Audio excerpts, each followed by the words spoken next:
Hello everyone and welcome to LK Academy e-learning platform. In this video lecture, we are going to discuss the previous year paper that was conducted by IBPS.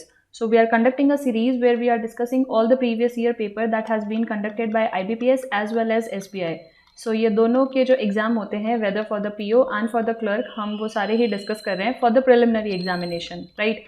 So pre exams clear करना बहुत important है because no matter आपका कितना अच्छा preparation है, अगर आप pre exam clear करते हैं तो ही आप मेंस के लिए अपेयर हो सकते हैं, राइट? सो प्री क्वालिफाई करने के लिए क्या अप्रोच रहनी चाहिए, किस तरह से आपको क्वेश्चन सॉल्व करने हैं, कौन से क्वेश्चंस इसके अंदर डुएबल होते हैं, किनको स्किप करना है, क्या शॉर्ट ट्रिक्स रहनी चाहिए, वो सब हम लोग वन बाय वन डिस्कस करेंगे. सो इस सीरीज़ के अंदर हम लोग डिस्कस करेंगे IBPS के जितने भी प्रीवियस ईयर पेपर्स कंडक्ट हुए थे फ्रॉम 2017 टू 2020. तो उन सभी पेपर को हम लोग देखते हैं एंड मेक श्योर कि प्रीवियस ईयर क्वेश्चन प्रैक्टिस करने से आपको बहुत आइडिया आता है कि किस तरह के क्वेश्चंस बनते हैं, क्या आपकी अप्रोच रहनी चाहिए क्वेश्चंस को सॉल्व करने के लिए. तो ये सारे पेपर्स आप अटेम्प्ट कीजिए. So will start with the first one that was conducted in the year 2017. Like we all know कि जो भी बैंकिंग के एग्जाम होते हैं वो 3 सेक्शन के अंदर ब्रॉडली डिवाइड है. First one is the quantitative aptitude, second is the reasoning, third one is the English language. Now इनका जो ऑर्डर है वो एग्जाम में आपको कोई भी मैनर में मिल सकता है. फिक्स नहीं है कि पहले आपको इंग्लिश आएगा फिर रीजनिंग आएगा फिर क्वांट्स आएगा, कोई भी ऑर्डर आपको देखने को मिल सकता है, ठीक है? ऐसा हो सकता है कि पहले आपको क्वांट्स मिल जाए फिर इंग्लिश फिर रीजनिंग. तो इनका जो ऑर्डर है जिसमें ये एग्जाम में अपेयर होते हैं वो सब अलग अलग रहता है. One thing that is fixed in all the 3 section is the time duration. हर एक सेक्शन के लिए आपको 20 मिनट्स का टाइम अलोकेट किया जाता है. ये सेक्शनल टाइमिंग है जिसका मतलब होता है कि मान लो अगर इंग्लिश के अंदर 20 मिनट्स ओवर हुए तो जो सिस्टम है वो ऑटोमेटिकली स्विच हो जाएगा नेक्स्ट सिस्टम के अंदर, ठीक है? नेक्स्ट सेक्शन स्टार्ट हो जाएगा रीजनिंग का. देन अगर रीजनिंग के 20 मिनट्स ओवर होते हैं तो नेक्स्ट सेक्शन क्वांट्स का ऑटोमेटिकली स्टार्ट हो जाएगा. नाउ इंग्लिश के अंदर 30 क्वेश्चन आते हैं for 35 marks, reasoning and quants के अंदर 35 क्वेश्चन आते हैं फॉर द 35 मार्क्स. तो इंग्लिश 30 क्वेश्चंस लेता है 30 मार्क्स के लिए एंड ये दोनों के अंदर 35 क्वेश्चंस आते हैं फॉर 35 मार्क्स. तो टोटल इसके अंदर 100 क्वेश्चंस होते हैं for the 100 marks. Also her correct question के लिए आपको 1 मार्क अवॉर्ड किया जाता है एंड हर इनकरेक्ट क्वेश्चन के लिए 0.25 मार्क्स डिडक्ट हो जाते हैं. सो this is the basic information about the examination. Now will start with the quantitative aptitude. So quants के अंदर पहला क्वेश्चन दिया गया था that a box contain a ticket number 1 to 160. One ticket is drawn at random. What is the probability that the number of ticket is a multiple of either 3 or 5? Remember, either पूछा है कि ticket जो है वो या तो 3 का multiple होगा या 5 का, तो उसकी क्या प्रोबेबिलिटी है. तो अगर टिकट 3 का मल्टीपल है तो वो क्या होगा 160/3, दैट इज ये वैल्यू आ जाएगी 53. अगर टिकट 5 का मल्टीपल है तो ये वैल्यू कितनी आ जाएगी 32, राइट? नाउ रिमेंबर कि कुछ ऐसे भी नंबर्स होंगे जो कि 3 and 5 दोनों का मल्टीपल होगा, बट हमसे यहाँ पे सिर्फ आइदर 3 और 5 ही पूछा है. तो कुछ ऐसे नंबर जैसे 15 है, 30 है, 45 है, ये सारे ऐसे नंबर है जो 3 and 5 दोनों के मल्टीपल है, ठीक है? तो ऐसे नंबर्स जो कि 3 and 5 दोनों के मल्टीपल है वो क्या करेंगे हम 160 डिवाइड बाय 15. तो ऐसे 10 नंबर्स होंगे, राइट? 150 तक ऑब्वियसली 10 हुए, सो ये 10 नंबर्स होंगे. नाउ आपको क्या करना है, प्रोबेबिलिटी निकालनी है कि 3 और 5 की कितनी होगी. तो 3 and 5 की तो यही है, तो ये हमको माइनस करनी पड़ेगी बिकॉज ये कॉमन है. तो टोटल प्रोबेबिलिटी क्या हो जाएगी. So probability E will be सबसे पहले 53 ऐड करेंगे, उसमें 32 ऐड करेंगे, बट 10 माइनस कर देंगे divided by total possible cases कितने 160. तो ऑन सॉल्विंग दिस ये कितना हो जाएगा 585 माइनस 10 बाय 160, या फिर हम लोग बोल सकते हैं 75 बाय 160. इसको अगर हम लोग सॉल्व करें सो दिस इज 51, यहाँ आएगा 15 एंड ये हो जाएगा 32. सो 15 बाय 32 जो है दैट इज ऑप्शन बी जो है वो इसके अंदर राइट आंसर होगा. क्लियर? उसके बाद नेक्स्ट क्वेश्चन है find the different ways in which the letters of the word corporation can be arrange in such a way that the vowels come together. ठीक है, पहले वॉवल्स कितने हैं 1 2 3 4 5 वॉवल है तो वो आपस में अरेंज हो सकते हैं, दैट इज फैक्टोरियल 5 आएगा. उसके बाद रिमेनिंग लेटर कितने बचे 1 2 3 4 5 6. तो 6 बचे एंड इन सारे वॉवल को हम लोग एक कंसिडर करते हैं तो यहाँ पे आ जाएगा 6 फैक्टोरियल एंड 1 मोर नंबर आएगा, ठीक है? 6 फैक्टोरियल तो जो एक्स्ट्रा कॉन्सोनेंट बचे और इन सारे वॉवल्स को एक मान लेते हैं तो टोटल हो जाएगा यहाँ पे 7 फैक्टोरियल. सो टोटल पॉसिबल कितने वेज आएंगे 5 factorial divided by 5 factorial multiplied by the 7 factorial. अब अगर आप जल्दी में हो तो यहाँ तक इसको सॉल्व कर दोगे, जो कि रॉन्ग है. रिमेंबर कि इसके अंदर रिपीटेशन हो रहा है. अगर आप वॉवल्स को देखोगे तो यहाँ पे जो ओ है वो यहाँ पे 3 बार रिपीट हो रहा है. तो 5 फैक्टोरियल डिवाइड बाय 3 फैक्टोरियल लिखना है, मेक श्योर. ऑल्सो जो कॉन्सोनेंट्स है उसके अंदर r जो है वो 2 बार रिपीट हो रहा है, तो यहाँ पे 2 फैक्टोरियल आएगा। ठीक है, तो 5 factorial into 7 factorial total possible case निकाल के सॉल्व नहीं करना है आपको, ये ओवरऑल सॉल्व करना है। नाउ जब आप इसको सॉल्व करोगे तो ये क्या बनेगा, 7 फैक्टोरियल को अगर हम एक्सपांड करें तो 7 इंटू 6 इंटू 5 इंटू 4 इंटू 3, इसको 3 फैक्टोरियल तक रहने देते हैं, और एक 5 फैक्टोरियल तो है ही। डिवाइड में क्या है, 3 फैक्टोरियल इंटू 2 फैक्टोरियल, मतलब क्या होता है 2 इंटू 1। ठीक है, तो 3 फैक्टोरियल से 3 फैक्टोरियल यहाँ पे कैंसिल हो जाएगा। ऑलराइट, अब ये क्या बचा, 7 इंटू 6 इंटू 5 इंटू 4। ठीक है, ये जो 4 है इसको भी 2 से कैंसिल कर देते हैं, तो ये वैल्यू आ जाएगी 2। तो 7 इंटू 6 होता है 7 6 42 इंटू 10 हो जाएगा 420। 420 इंटू हमारे पास है 5 फैक्टोरियल, 5 फैक्टोरियल की वैल्यू होती है 120। तो इसको जब आप सॉल्व करोगे, so this will be what, 42 into 10 is 4200 and this will be what 840। ठीक है, तो आप इसको जब टोटल ऐड करोगे, so this value will be 50400, ये टोटल वैल्यू आएगी। सो आपका राइट आंसर होगा ऑप्शन डी। क्लियर।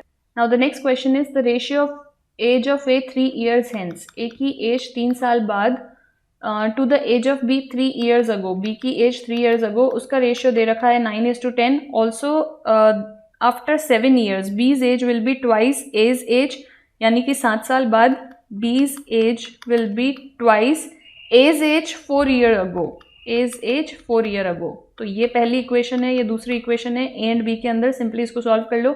तो अगर हम फर्स्ट इक्वेशन को सॉल्व करें तो वो क्या बनेगा, 10a plus 30 is equals to 9b minus 27, and on further solving this ये क्या वैल्यू आएगी, 10a minus of 9b is equal to, अगर 30 उधर ले जाए तो ये टोटल वैल्यू हो जाती है -57।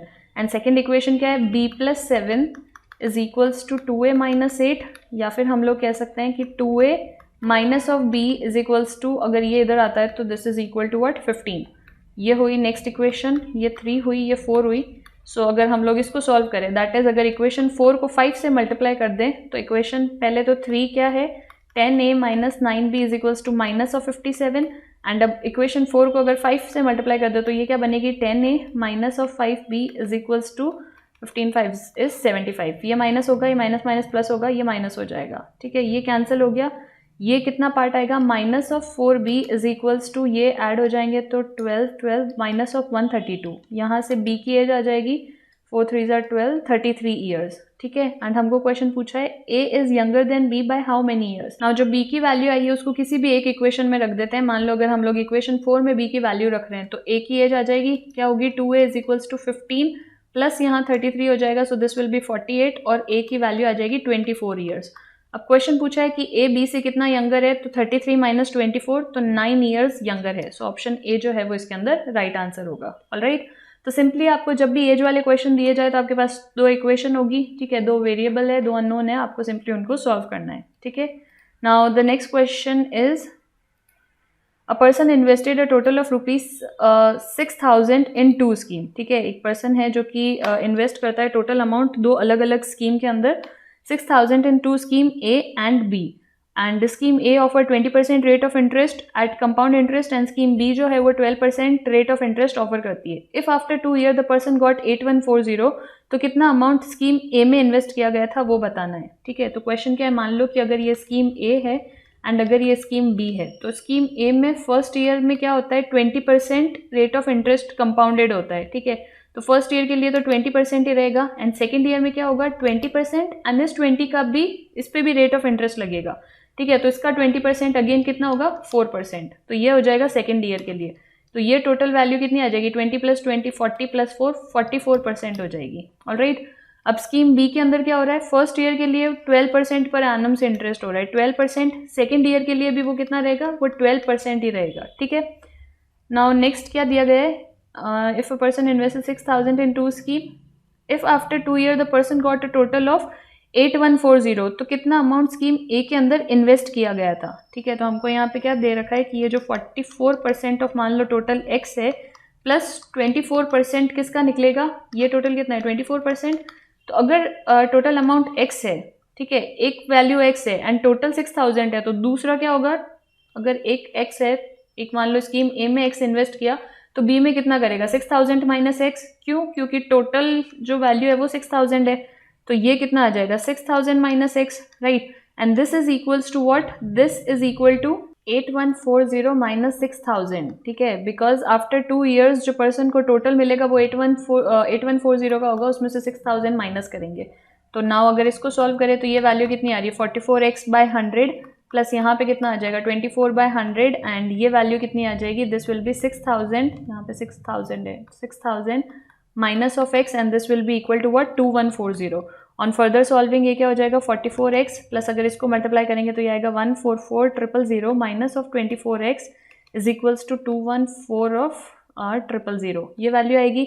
इसको जब हम सॉल्व करेंगे तो यहाँ से ये आ जाएगा 20x इज इक्वल्स टू 70,000, ये कैंसिल हो जाएगा, सॉरी x नहीं 0 कैंसिल होगा, तो x की यहाँ पे क्या वैल्यू आएगी 7000 डिवाइड बाई 2 दैट इज 3500 जो है वो इसकी फाइनल आंसर होगा. सो option D will be the right answer. Alright, now the next question is how much more would 20,000 fetch, कितना ज़्यादा फेच करेगा after 2 years if it is put at 20% per annum and compound interest payable half yearly, then it is put at 20% per annum compound payable yearly. ठीक है, एक तो compound को half yearly रखा and एक compound को yearly रखा, तो कितना है 20,000, फिर यहाँ पे क्या वैल्यू आएगी 1 प्लस आर बाय 100 की पावर n. अगर आपका r सी, अगर यहाँ पे हमारा r कितना दे रखा है 20%, लेकिन अगर उसको हम लोग हाफ ईयरली में रख रहे हैं तो क्या होगा, जब रेट हाफ होती है तो जो टाइम है वो डबल हो जाता है, तो 2 years के लिए रख रहे हैं एंड वो डबल हो जाएगा. ठीक है, एंड नेक्स्ट हमको क्या दे रखा है, अगर हम लोग 20,000 को ईयरली रखते हैं 20% पे, ठीक है, यहाँ पे 100 है, तो अब इस केस के अंदर क्या होगा, रेट ऑफ इंटरेस्ट वही रही एंड टाइम कितनी टाइम के लिए बोल रहे हैं 2 years के लिए, सो this will B for 2 years. तो इसका डिफरेंस हमको फाइंड आउट करना है. कैसे करेंगे, 20,000 कॉमन ले लेते हैं, तो ये वैल्यू क्या आ जाएगी 1 प्लस 10/100 की पावर 4 माइनस 1 प्लस 20/100 का स्क्वायर. ठीक है, ये value I. Now on further solving this ये क्या बन जाएगा 20,000, यहाँ पे हम इसको कैंसिल कर सकते हैं, तो दिस विल बी व्हाट 11/10 की पावर 4 आएगी. ठीक है, तो इसको ऐसे लिख सकते हैं 11/10 की पावर 4 माइनस यहाँ से ये भी कैंसिल हो जाएगा, तो ये कितना बन जाएगा, दिस विल बी 12/10 का square. Alright, now on solving more तो ये वैल्यू कितनी आएगी 20,000, इसको हम लोग लिख सकते हैं 121 into 121 divided by 100 into 100. Similarly यहाँ पे हमको माइनस करना है 144/100. ऑन फर्दर सॉल्विंग सी, ये जो दो वैल्यूज़ है, ये 2 0 है, ये यहाँ से कैंसिल हो जाएंगे, तो यहाँ पे सिंपली क्या बचेगा 200. इसको अगर हम लोग मल्टीप्लाई करें तो 14641 आता है डिवाइडेड बाय 100 एंड यहाँ पे अगर हम लोग एलसीएम लेंगे तो ये कितना हो जाएगा 14400/100. तो अगर इसको सॉल्व करेंगे तो यहाँ से जो टोटल वैल्यू है वो आएगी 482. तो वही हमको फाइंड करनी थी, ₹482 जो है वो इसके अंदर राइट आंसर होगा. ऑलराइट, इसके बाद नेक्स्ट क्वेश्चन दे रखा है that a businessman sells a commodity at 20% profit if he had bought of 20% less and sold it for ₹6 less than what he had gained, then he would have gained 25%. So what is the cost price of the commodity. तो उस commodity की cost price हमको निकालनी है. ठीक है, now question में सबसे पहले तो क्या दे रखा है कि एक बिजनेसमैन अपनी कमोडिटी को सेल करता है 20% प्रॉफिट पे. 20% का क्या मतलब होता है 1/5. ठीक है, तो 1/5 का क्या मतलब होता है कि जो प्रॉफिट है, सी अगर कॉस्ट प्राइस यहाँ पे 5 है एंड उसको अगर प्रॉफिट हुआ है तो मतलब सेलिंग प्राइस ज़्यादा होगी, क्या हो जाएगी सेलिंग प्राइस 5 + 1 6 हो जाएगी. अब क्वेश्चन में दे रखा है कि अगर उसकी कॉस्ट प्राइस 20% कम होती, अगर कॉस्ट प्राइस 20% कम होती, 20% कम होना मतलब 20% का यहाँ पे मतलब होता है 1/5 एंड वो कम होती मतलब कि 4 होती. ठीक है, तो सेलिंग प्राइस जो है उसके अंदर 25% का प्रॉफिट होता, तो उस टाइम सेलिंग प्राइस जो है उसमें 25% का प्रॉफिट होता, तो 4/100 में 25% का प्रॉफिट मतलब 125, यानी कि ये वैल्यू आ जाती है 5. अब दे रखा है and sold it for ₹6 less, अगर वो 6 लेस में बेचता तो उसके अंदर क्या होता. देखो ओरिजिनल सेलिंग प्राइस हमारे पास क्या है, ये वाली 6 जब प्रॉफिट हुआ था. न्यू सेलिंग प्राइस हमारे पास कितनी आ गई 5. ठीक है, इन दोनों का जो डिफरेंस है दैट इज जो 1 है वो 6 के बराबर है. 1 जो वैल्यू है वो 6 के बराबर है. हमको क्या निकालनी है, what will be the cost price of the commodity. जो ओरिजिनल कॉस्ट प्राइस है उसकी वैल्यू हमको कैलकुलेट करनी है, दैट इज 5 की. तो कॉस्ट प्राइस की क्या वैल्यू हो जाएगी 5 × 6, तो ये हो जाएगा ₹30. क्लियर. नेक्स्ट क्वेश्चन है a train start from point A and move toward point B. अगर एक कोई ट्रेन है वो स्टार्ट होती है एक पॉइंट ए से एंड जाती है पॉइंट बी तक it met with an accident after the 35 kilometre, यहाँ तक मान लो 35 किलोमीटर तक वो चलती है एंड उसके बाद it met with an accident and cover the remaining distance at the 2/3 of its speed and it is late by 10 minutes. If the accident happened 20 kilometer after the train would be 15 minute late. अगर ये 20 kilometre और बाद में accident हुआ होता तो जो train है वो 15 मिनट लेट होती. ठीक है, हमको डिस्टेंस फाइंड आउट करना है. अगर हम लोग इसको C मान लेते हैं, इसको D, तो अभी जो एक्सीडेंट हुआ है वो C पॉइंट पे हुआ है. पर क्या बोला गया है कि अगर ये एक्सीडेंट CD पे होता, दैट इज 20 किलोमीटर और आगे होता, तो 15 मिनट बच जाते, राइट. तो 15, क्योंकि पहले जो है 30 मिनट से लेट हुआ, अभी 15 मिनट से लेट हुआ है. दैट इज अगर ये एक्सीडेंट CD पे हुआ होता तो 15 मिनट बच जाते.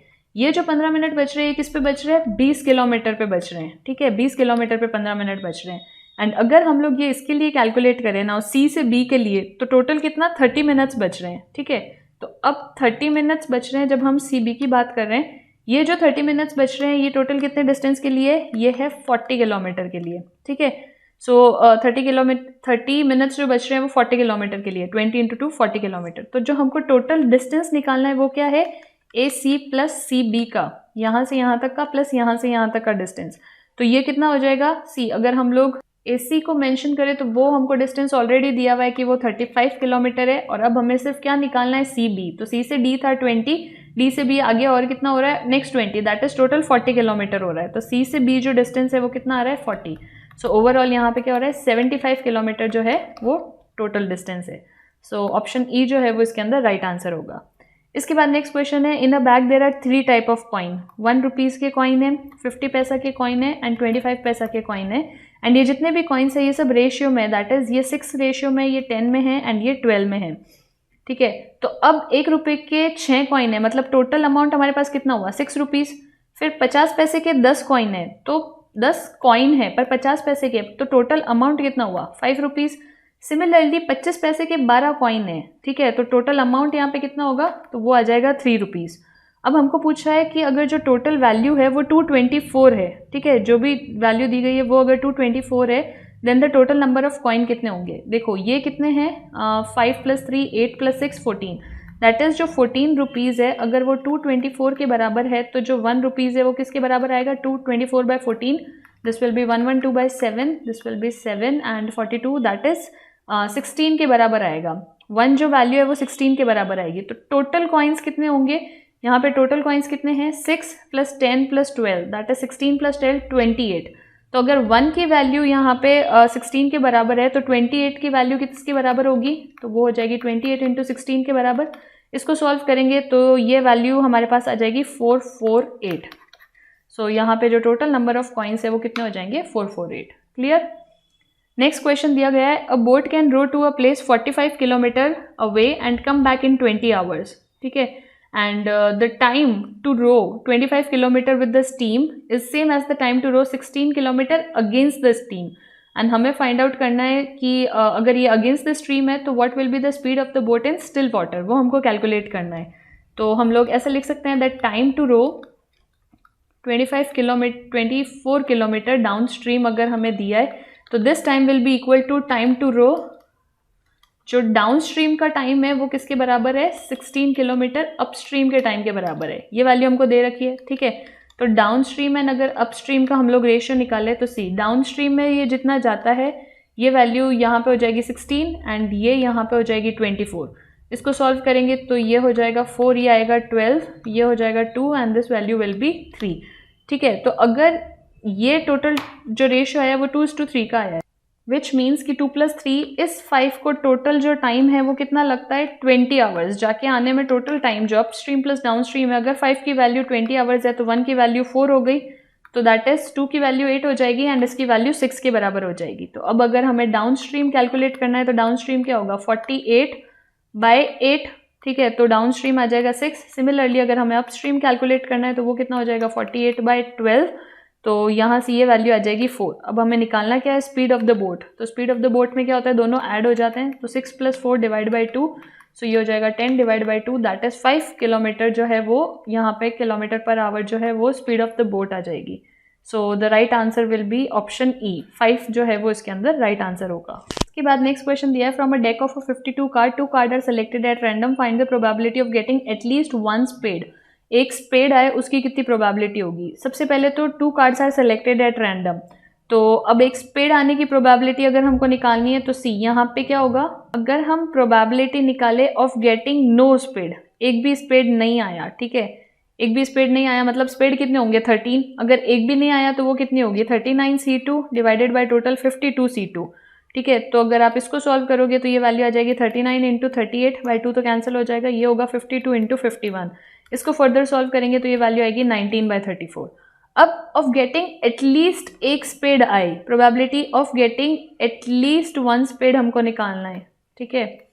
What is the probability of getting at least 1 spade, तो वो कितनी होगी 1 माइनस ये जो नो स्पेड की प्रोबेबिलिटी है, अगर उसको माइनस करेंगे तो एटलीस्ट 1 आ जाएगा, तो ये क्या बनेगा 34 माइनस 19 बाई 34, इसको सॉल्व करेंगे तो ये वैल्यू आएगी 15 by 34। That is option C जो है वो इसके अंदर राइट आंसर है। तो ऑलवेज रिमेंबर कि जब भी आपको प्रोबेबिलिटी वाले क्वेश्चन में एटलीस्ट पूछा जाए तो आपको नो वाली निकाल के 1 में से माइनस कर देना है। क्लियर। फिर नेक्स्ट क्वेश्चन है कि ये अप्रॉक्सीमेशन में से है। सबसे पहले यहाँ पे इसको हम लोग 36% मान सकते हैं, ठीक है। सो ये क्या बन जाएगा 36% ऑफ इसको 450 ले लेते हैं, प्लस हमको दिया गया है 3140, ठीक है, अंडर रूट ऑफ 3140, तो ये 56 का बन जाएगा, माइनस यहाँ पे 18 है एंड इस वैल्यू को हम लोग 13 कंसिडर कर लेते हैं। ऑलराइट, एंड ये कैसे आया 56 का, देखो अगर आप 55 का कैलकुलेट करोगे तो क्या होता है 5 को नेक्स्ट नंबर से मल्टीप्लाई करो, 5 6 30 एंड इस 5 की जगह 25 लिखो तो वो 3025 होता है, एंड ये इससे थोड़ा सा ज़्यादा है 3140, एंड सिंस हमको अप्रॉक्सीमेट निकालना है इसलिए हम इसको 56 लिख सकते हैं। तो ऑन सॉल्विंग दिस ये 5 9 हो जाएगा, ये 2 होगा, ये 18 होगा, तो इसको अगर हम लोग फर्दर सॉल्व करेंगे तो ये क्या वैल्यू आ जाएगी 18 इंटू 9 दैट इज 162 प्लस यहाँ पे 56 होगा माइनस 18 इंटू 13। तो जब इसको सॉल्व करेंगे तो ये जो ओवरऑल वैल्यू है वो आएगी 218 माइनस ऑफ 234, दैट इज जो आंसर है वो नेगेटिव में आ जाएगा minus of 16। So option D जो है वो इसके अंदर राइट आंसर होगा। क्लियर। उसके बाद नेक्स्ट क्वेश्चन दे रखा है 2900, नाउ अगेन जो 2900 है वो 54 का स्क्वायर रूट होगा, प्लस यहाँ पे हम लोग इसको 125% ले सकते हैं, 126 की जगह ऑफ 350 ले लेते हैं, माइनस ऑफ इसको 23 एंड 15.9 को अगर हम लोग 16 ले लेते हैं तो हमें x की वैल्यू निकालनी है, ठीक है। इसको 25 से कैंसिल करेंगे तो ये कितना आ जाएगा 5/4, ठीक है, एंड इसको 4 से ये डायरेक्ट कैंसिल नहीं होगा तो हम इसको ऐसे लिख सकते हैं 54 प्लस 440 माइनस ऑफ 368 जो है वो x की वैल्यू आएगी, या फिर हम लोग कह सकते हैं 494 हो जाएगा, minus of 368 is equals to x, या फिर यहाँ से अगर हम लोग x की वैल्यू कैलकुलेट करें तो वो आएगी 126। सो ऑप्शन सी जो है वो इसके अंदर राइट आंसर होगा। नेक्स्ट क्वेश्चन है अंडर रूट में दिया है 52% ऑफ 650, ठीक है, कैसे सॉल्व करेंगे, ये वैल्यू दी है 52% ऑफ 650 एंड उसके बाद दिया है प्लस 88.9, यानी कि इसको 89 ले लेते हैं इंटू 16 एंड इसके बाद दिया है माइनस 495 डिवाइड बाई 13, ठीक है। तो अब अगर हम लोग इसको सॉल्व करें तो ये यहाँ से कैंसिल हो जाएगा, ये 5 1 होगा, ये 3 आएगा, यहाँ पे 2 आएगा एंड ये कितना हो जाएगा 26 इंटू 13, इसको सॉल्व करने पे एंड ये वैल्यू आएगी 338, फिर 89 इंटू 16 इसको ऐड करेंगे तो ये वैल्यू आएगी 1424, माइनस हमें ये करना है तो ये अप्रॉक्सीमेटली 38 के बराबर होगा। इसको सॉल्व करेंगे तो ये आएगा 1762 माइनस का 38, फर्दर सॉल्व करेंगे तो ये 42 का अंडर रूट है, माइनस ऑफ 38 निकालेंगे तो ये वैल्यू आ जाएगी 4। ना अंडर रूट कैसे निकालते हैं ये आप सब already square and square root वाले चैप्टर में पढ़ चुके हैं, ठीक है। सो ऑप्शन ई जो है वो इसका राइट आंसर होगा। Next question is 830 divided by 16 minus 34% of 450 plus ये कितना है 45, हम लोग इसको मान सकते हैं, ठीक है। तो 45% ऑफ यहाँ पे 280 ले सकते हैं इसको, तो दिस विल बी 45% ऑफ 280। ना इसको सिंप्लीफाई करके अगर हम लोग सॉल्व करें तो अप्रॉक्सीमेटली यहाँ पे हम इसको 52 मान सकते हैं, ये 0 से 0 होगा, इसको 9 लेते हैं, ये 2 ये 17 हो जाएगा, अगेन ये 0 से कैंसिल होगा एंड अगर ये 9 है तो ये 2 होगा, तो ये वैल्यू 14 आ जाएगी। तो जब हम इसको सॉल्व करेंगे that is 52 minus 9 into 17 plus 9 into 14, ठीक है, ये वैल्यू सॉल्व करेंगे तो ये क्या बनेगा 52 माइनस 9 इंटू 3 बच जाएगा, बिकॉज 9 कॉमन लेंगे एंड 14 माइनस 7 यहाँ पे 7 आएगा, तो 9 into 3 and on further solving यहाँ से ये जो वैल्यू है ये कितनी आ जाएगी, दिस विल बिकम 25, 9 इंटू 3 है तो 52 माइनस 27, तो ये बन जाएगा 25। सो ऑप्शन ए जो है वो इसके अंदर राइट आंसर होगा। इसके बाद नेक्स्ट क्वेश्चन क्या दे रखा है, 825 divide by 14 minus of 635 divide by 12 plus 20% of, यहाँ पे हमको कैलकुलेट करना है 370। ठीक है, कैसे करेंगे इसको, अगर इसे कैंसिल करेंगे तो 14 5 जा 80, 24 के अराउंड आएगा, तो इसको 9 मान लेते हैं। ठीक है, 14 5 जा 70, 124, इसको 9 कंसिडर करेंगे। सिमिलरली यहाँ पे 12 5 is 60, 35 आएगा, 12 3 जा 36 मान लेते हैं। ये सारे जीरो कैंसिल हुए, ये क्या होगा 59 माइनस 53 दैट इज 6 प्लस ये बन जाएगा 74, तो ये वैल्यू आ जाएगी 80। सो ऑप्शन बी जो है वो इसके अंदर राइट आंसर होगा। क्लियर। इसके बाद नेक्स्ट यहाँ पे नंबर सीरीज से दे रखा है 5 दिया है सबसे पहले, फिर क्या मेंशन है 28, फिर है 162, फिर है 805, उसके बाद 3216 एंड हमें नेक्स्ट फाइंड आउट करना है। ठीक है, यहाँ पे अगर आप देखो तो 30 है, इंटू 2 माइनस 2 कह सकते हैं हम लोग, फिर 28 है।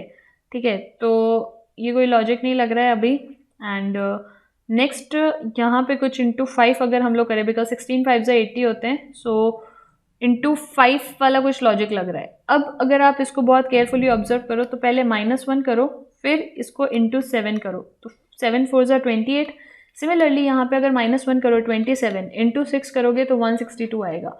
यहाँ पे अगर हम लोग -1 करेंगे दैट इज ये होगा 161, इंटू 5 करेंगे तो ये वैल्यू आएगी 805। तो यहाँ से हिंट मिला था। ठीक है, बिकॉज 162 का 805 नहीं होता है, 161 अगर है इंटू 5 करेंगे तो 805 आएगा। सिमिलरली ये -1 इंटू 4 होगा, हमें क्या कैलकुलेट करना है 3216, इनका -1 करेंगे दैट इज 3215 एंड उसको हमको मल्टीप्लाई करना है 3 के साथ। सो दिस विल बी 15 4 6 9 9645 जो है 9645 दैट इज ऑप्शन ई जो है वो इसके अंदर राइट आंसर होगा। ओके, फिर दे रखा है 5.5, उसके बाद आ रहा है 7 10 16 28 and you have to find out the next. तो कैसे हुआ, अगर आप यहाँ डिफरेंस ऑब्जर्व करोगे तो ये 1.5 का है, ये डिफरेंस 3 का है, ये डिफरेंस 6 का है, यहाँ पे डिफरेंस ऑब्जर्व करोगे तो ये 12 का आ रहा है, दैट इज डिफरेंस डबल होता जा रहा है। तो नेक्स्ट डिफरेंस 24 का आएगा, ऑब्वियसली 12 का डबल। ठीक है, तो ये वैल्यू कितनी बन जाएगी 52। सो ऑप्शन बी जो है वो इसके अंदर राइट आंसर होगा। इसके बाद नेक्स्ट दे रखा है 13, फिर है 301, फिर उसके बाद है 445, फिर है 517, फिर है 553। ठीक है, अब इसको कैसे सॉल्व करोगे, सी यहाँ पे जो डिफरेंस है वो कितने का आ रहा है 288 का, यहाँ पे जो डिफरेंस है वो 144 का आ रहा है, ये डिफरेंस 72 का है। इस डिफरेंस को अगर ऑब्जर्व करोगे तो ये 36 का हो रहा है, दैट इज डिफरेंस जो है वो हाफ होता जा रहा है, तो ऑब्वियसली अगला डिफरेंस 18 हो जाएगा। ठीक है, तो आपको क्या करना है 553 के अंदर 18 ऐड करना है, तो जो नेक्स्ट वैल्यू है वो 571 आ जाएगी। सो ऑप्शन बी इसके अंदर राइट आंसर होगा। फिर दिया है 4 6 6 30 100 एंड आपको नेक्स्ट नंबर फाइंड आउट करना है ना। अगर आप इस सीरीज को ऑब्जर्व करो तो यहाँ 2 का डिफरेंस है, फिर यहाँ 1 का है, ये 24 का है, ये 70 का है, दैट इज डिफरेंस का तो कोई लॉजिक नहीं बन रहा है। ठीक है, फिर ऑल्टरनेट भी ये नहीं आ रहा है, प्राइम नंबर में भी ये सीरीज नहीं है, तो ये वाली अगर आपसे एग्जाम में नहीं होती है तो आप इसको स्किप कीजिए, पर इसका लॉजिक आप ध्यान रखिए, बिकॉज अगर इस तरह के और क्वेश्चंस आएंगे तो आपको सिंपली सॉल्व करनी है। ठीक है, यहाँ पे हो क्या रहा है 4 इंटू 1 अगर हम करें, ठीक है 4 इंटू 1 इज 1, प्लस अगर हम 1 इंटू 2 कर दें 4 + 2, ये वैल्यू आ रही है 6। नेक्स्ट वैल्यू क्या आई 6 इंटू अगर हम लोग अगेन कर दे 2, तो वो कितना हुआ 6 2 = 12, माइनस अगर हम लोग 2 इंटू 3 कर दें तो ये वैल्यू आ जाएगी 6। क्या कर रहे हैं, यहाँ पे हम लोग नंबर इंक्रीज करते जा रहे हैं, यहाँ पे न्यूमेरिकली नेक्स्ट नंबर आ रहा है एंड ये ऑल्टरनेट चल रहा है, दैट इज इसके बाद क्या होगा 6 इंटू 3 18, प्लस यहाँ पे हो जाएगा 3 इंटू 4, तो 18 + 12 ये वैल्यू आ जाएगी 30। तो ये जो सीरीज है ये पैटर्न आपको पता होना चाहिए। ठीक है, सो इसका एग्जैक्ट आंसर अगर हम लोग देखें तो वो कुछ इस तरह से आएगा। सिमिलरली जो नेक्स्ट है दैट इज 30 आ गया, तो उसके बाद अब क्या आएगा 100 है। ठीक है, यहाँ पे पहले तो क्या हो जाएगा 30 इंटू 4 होगा, माइनस यहाँ पे 4 इंटू 5 आएगा एंड देन आ जाएगा 100 दे रखा है, तो 100 इंटू 5 होगा, प्लस 5 इंटू 6 यहाँ पे हम लोग करेंगे, तो 100 into 5 is 500 plus 5 into 6 is 30, सो 530 जो है वो इसका राइट आंसर होगा। ऑलराइट, सो ये वाला पैटर्न आपको पता होना चाहिए। ये एक नया टाइप का सीरीज क्वेश्चन है जहाँ पे 2 ऑपरेशंस एक साथ चल रहे हैं एंड जो साइंस है वो भी ऑल्टरनेटिवली चल रहे हैं। ठीक है,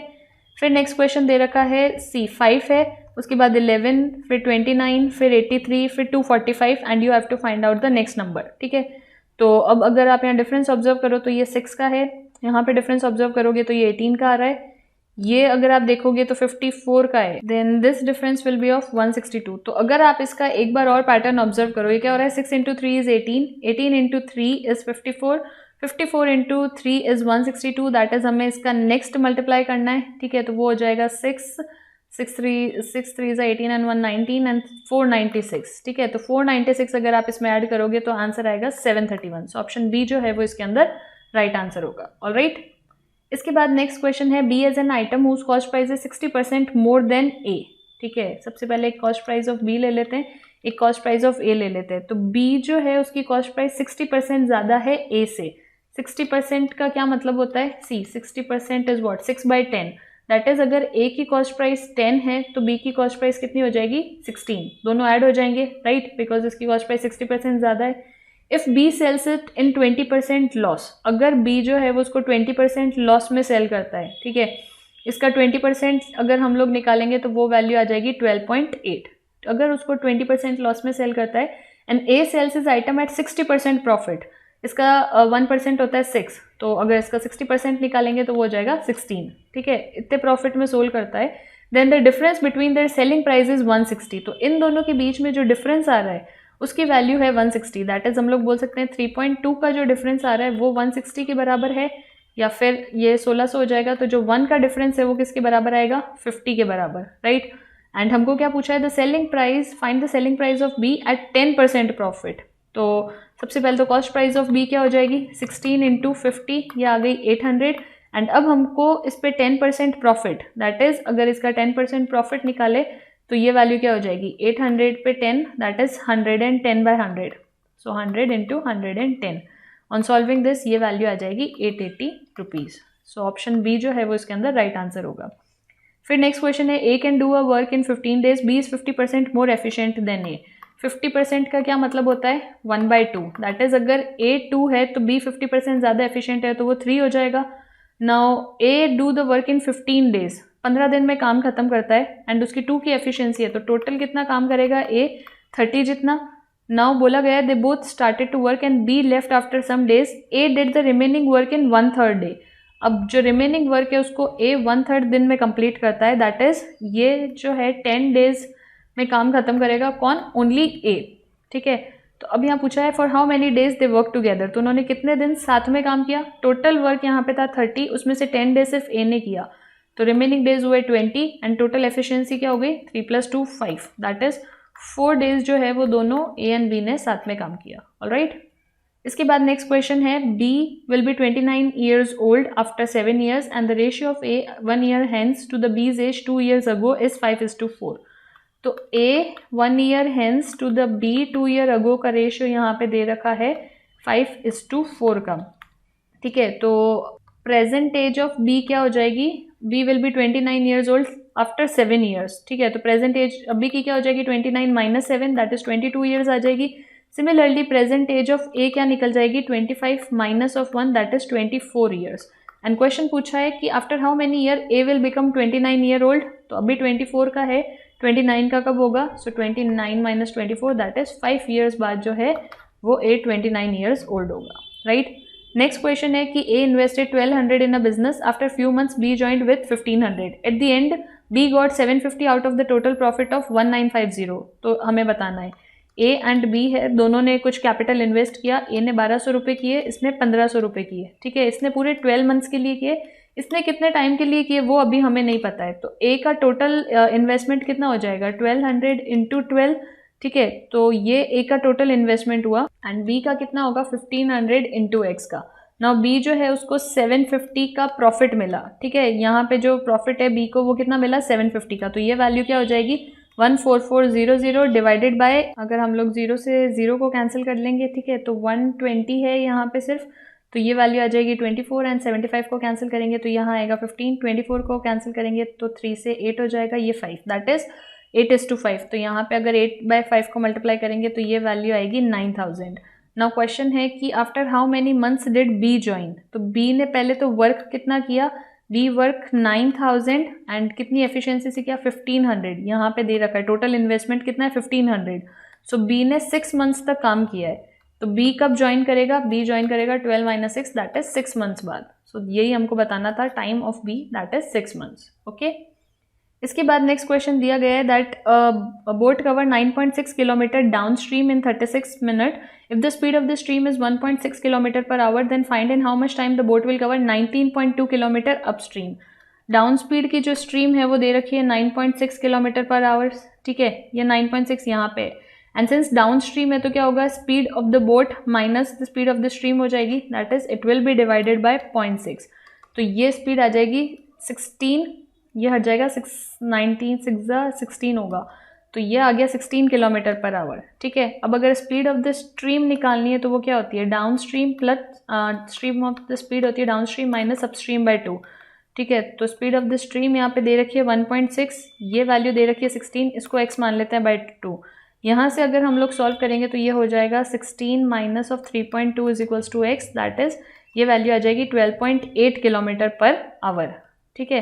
अब अगर हम लोग इसके अंदर टाइम कैलकुलेट करें तो जो टोटल टाइम है वो कितना लगेगा, 192 का जो डिस्टेंस है उसको कवर करने के लिए, बोट कवर्स 19.2 का जो डिस्टेंस है उसको कवर करने के लिए 12.8 पॉइंट उड़ा देंगे। इसको अगर हम लोग सॉल्व करेंगे तो सी ये वैल्यू कितनी आएगी हमारे पास, this will be 96 and this will be what 2 6 12 64। On further solving ये क्या बन जाएगा, सी यहाँ पे अगर 4 से सॉल्व करें तो 4 2 8 16, 4 4 16 1 एंड 24 16, ठीक है। एंड ऑन फर्दर सॉल्विंग ये हो जाएगा 12, ये होगा 8, दैट इज यहाँ पे क्या आ जाएगा 6:4 या फिर 3:2, 3:2 आएगा। एंड हमें आवर में दे रखा है लेकिन हमें मिनट्स में बताना है, तो यहाँ पे हम लोग इसको 60 से भी मल्टीप्लाई कर देंगे तो ये हो जाएगा 30। सो टोटल जो है वो यहाँ पे आ जाएगा टाइम 90 मिनट्स का। यही क्वेश्चन पूछा था कि कितना टाइम लेगा, तो the right answer will be C 90 minute. Okay, next question जो है वो DI बेस्ड है। नाउ यहाँ पे आपको एक बार ग्राफ दे रखा है जिसके अंदर दो वैल्यूज गिवन है। So the product of the two companies A and B in different year, company A का ग्राफ दे रखा है एंड कंपनी B का ग्राफ दे रखा है, ठीक है। डिफरेंट ईयर्स में डिफरेंट वैल्यू दे रखी है, तो सिंपल सा DI यहाँ पे मेंशन है। अब आपको क्वेश्चन का आंसर करना है। सबसे पहले पूछा है what is the difference between the production of the company A in 2011, A का जो प्रोडक्शन है 2011 में, ठीक है, एंड 2013 टुगेदर, तो ये है 40 एंड 2013 के अंदर है 62, तो टोटल हो गया 102। तो ये वैल्यू आ जाएगी 102 bye the company B in 12 and 15 together, तो 12 में है 17 एंड 15 के अंदर है 48, तो यहाँ पे माइनस हो जाएगा 118। तो इसको सॉल्व करेंगे तो ये वैल्यू कितनी आ जाएगी 16,000। सो ऑप्शन सी जो है वो राइट होगा। फिर है find the ratio of the number of the products manufactured by the company A in 11 and 12, तो कंपनी A 11 एंड 12 में कितना करती है 40 + 56 दैट इज 96, उसका रेशियो निकालना है to the number of product manufactured by B in 13 and 15 together. तो B जो है 13 में कितना कर रहा है 48 एंड 15 में भी कितना कर रहा है 48, तो 48 + 48 यहाँ पे हो जाएगा 96, तो 96:96 का रेशियो आ जाएगा 1:1। नेक्स्ट क्वेश्चन है इन 2013 company A and B sold 85% and 75% of their product respectively, ठीक है। तो 2013 में A के प्रोडक्ट कितने थे 62 का 85% सोल्ड आउट कर दिया, ठीक है।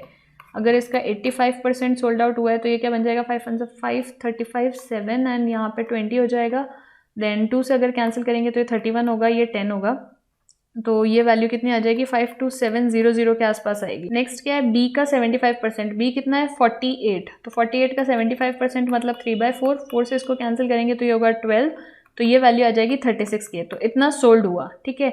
नाउ आउट ऑफ 62,000 A के अंदर 52700 सोल्ड हुआ, तो नॉट सोल्ड कितना हुआ 9300।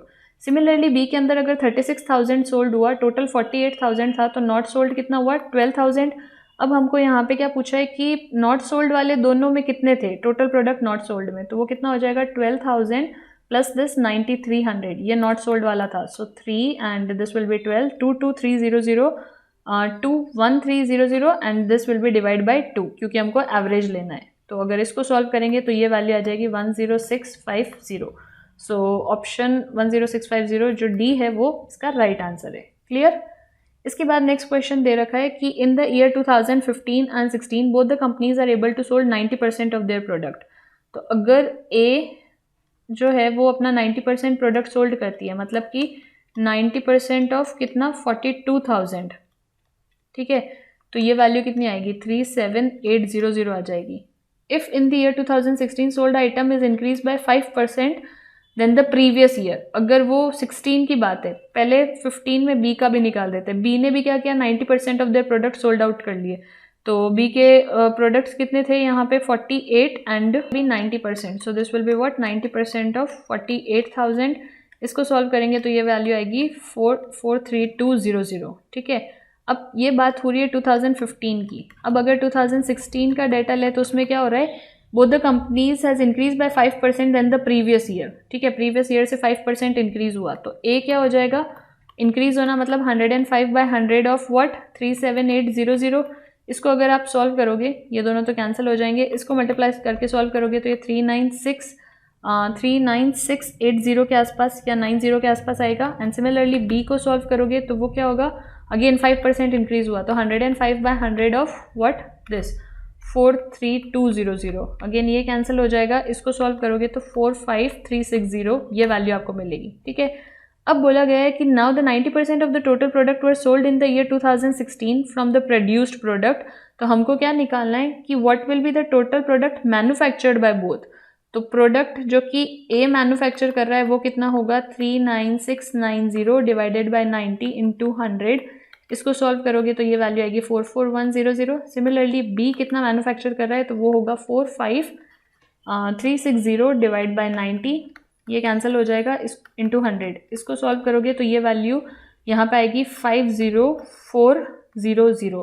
इसको अगर दोनों को ऐड करोगे तो जो वैल्यू है वो आएगी 94500। दैट इज ऑप्शन ई जो है वो इसके अंदर राइट आंसर होगा।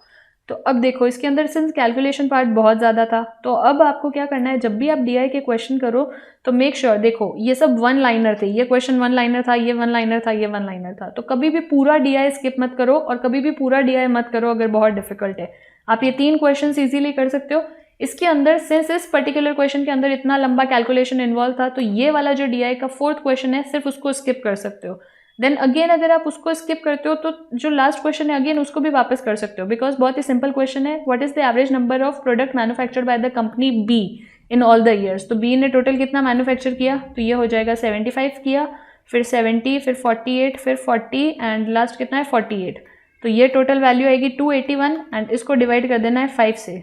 तो ये सिंस 281,000 में दे रखा है एंड उसको 5 से डिवाइड करेंगे तो on solving this will B 5 5 25, 31, 5 6 30, 10, 56200 जो है वो इसका एवरेज हो जाएगा। That is option B.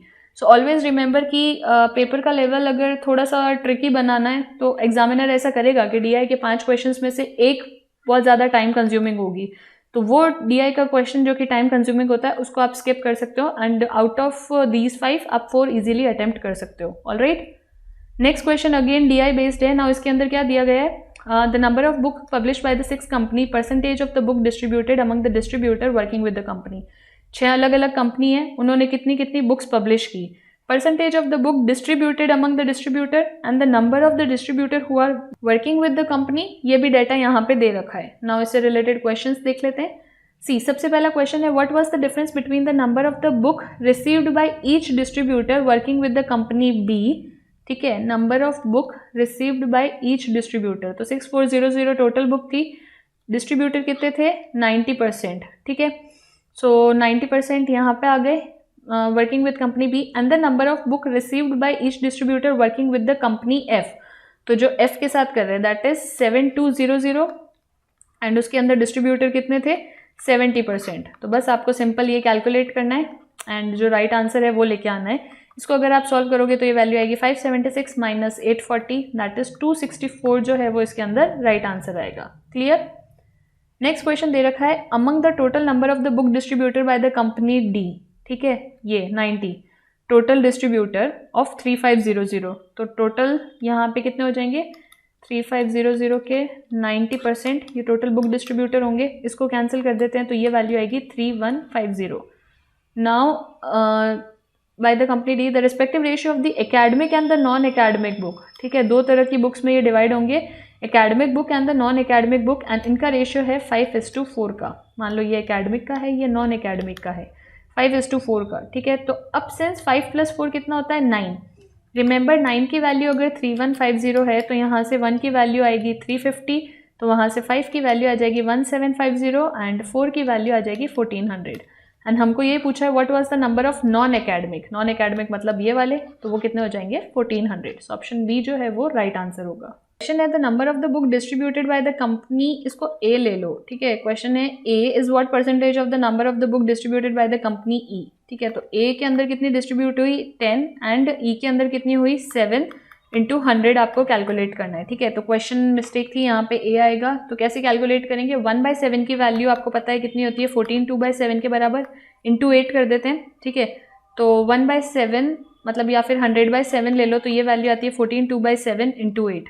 इसको अगर मल्टीप्लाई करेंगे तो ये आ जाएगा 112 एंड इसको करेंगे तो आएगा 16/7। फर्दर सॉल्व करेंगे तो ये होगा 114 2/7, तो ये अप्रॉक्सीमेटली इक्वल आएगा 115% के। सो ऑप्शन सी जो है वो इसके अंदर राइट आंसर होगा। नेक्स्ट क्वेश्चन है what is the respective ratio between the total number of book distributed by the company B. तो कंपनी बी के टोटल नंबर ऑफ बुक कितनी डिस्ट्रीब्यूट होगी 6400 का 90% इतनी डिस्ट्रीब्यूट होगी। And the number of total book distributed by the company C, मतलब हमको ratio लेना है सी का, तो वो कितना हो जाएगा 5800 का 80%, ठीक है। तो सिंपली ये कैंसिल हो जाएंगे, यहाँ से ये भी कैंसिल हो जाएगा। तो वैल्यू क्या आई 64 into 90 divided by 54, 58 into 80, again 0 से 0 कैंसिल हो जाएगा। इसको फर्दर सॉल्व करेंगे तो रेशियो आएगा 36:29 का। सो ऑप्शन ए जो है वो इसके अंदर राइट आंसर होगा। ओके, नेक्स्ट क्वेश्चन दे रखा है what is the average number of book published by the company A C and D together. तो ए कितनी करी है 4500, सी कितनी करी है 5800 एंड डी कितनी करी है 3500। 100 को अगर मैं बाहर कॉमन ले लूँ तो ये क्या क्या वैल्यूज़ है 45, फिर है 58 एंड फिर है 35। इसको ऐड कर देते हैं तो ये वैल्यू कितनी आ जाएगी 18, ये कितना हो जाएगा 13। तो 13800 एंड डिवाइडेड बाय, क्योंकि एवरेज लेना है तो ये 3 हो जाएगा, 3 4 12, 18, 3 6 18, 4600 जो है वो इसके अंदर राइट आंसर होगा, ठीक है। तो टोटल नंबर ऑफ बुक्स जो है वो उनका एवरेज आ जाएगा 4600। So these were the 35 questions that were asked from the quant section. Alright, now moving on to the another section which is of reasoning ability. तो रीजनिंग एबिलिटी के अंदर 35 questions आते हैं फॉर 35 मार्क्स एंड जो time duration है वो 20 minute का sectional time रहता है। So will discuss the question. सबसे पहला जो क्वेश्चन है वो इसके अंदर इनइक्वालिटी में से पूछा गया है। यहाँ पे एक आपको दो ये एक स्टेटमेंट है एंड ये एक दूसरा स्टेटमेंट है एंड इससे रिलेटेड कंक्लूजन दिए गए हैं। सो आपको बताना है कि कौन सा कंक्लूजन ट्रू है। सबसे पहले है कि is W greater than equal to J। So see W is greater than equal to F, यहाँ से ले सकते हैं W is greater than equal to F। फिर यहाँ पे अगर देखेंगे तो F is greater than equal to A and जो A है वो कैसा हो जाएगा it's less than equal to J। तो ये जो फर्स्ट ऑप्शन है ये गलत हो जाएगा। फिर पूछा है is S greater than B। तो S जो है वो ग्रेटर देन F है एंड F जो है ये ग्रेटर इक्वल टू B है। सो S जो है वो ग्रेटर देन B आ जाएगा। दैट इज इस केस के अंदर आंसर होगा only conclusion 2 is true. Next statement में पूछा है is B greater than equal to A। तो यहाँ पे है B एंड ये रहा A। सिंस यहाँ पे दोनों ऑपोजिट साइन आ रहे हैं तो हम नहीं कंपेयर कर सकते हैं, राइट। फिर पूछा है is W greater then N। So W जो है वो F से ग्रेटर है। सी यहाँ से W हम देख सकते हैं F से ग्रेटर है एंड F जो है वो N से ग्रेटर है, right. F is greater then N, it's only greater then F। सो इस केस के अंदर जो आंसर है वो अगेन क्या बन जाएगा only conclusion 2 is true. So B will be the right option.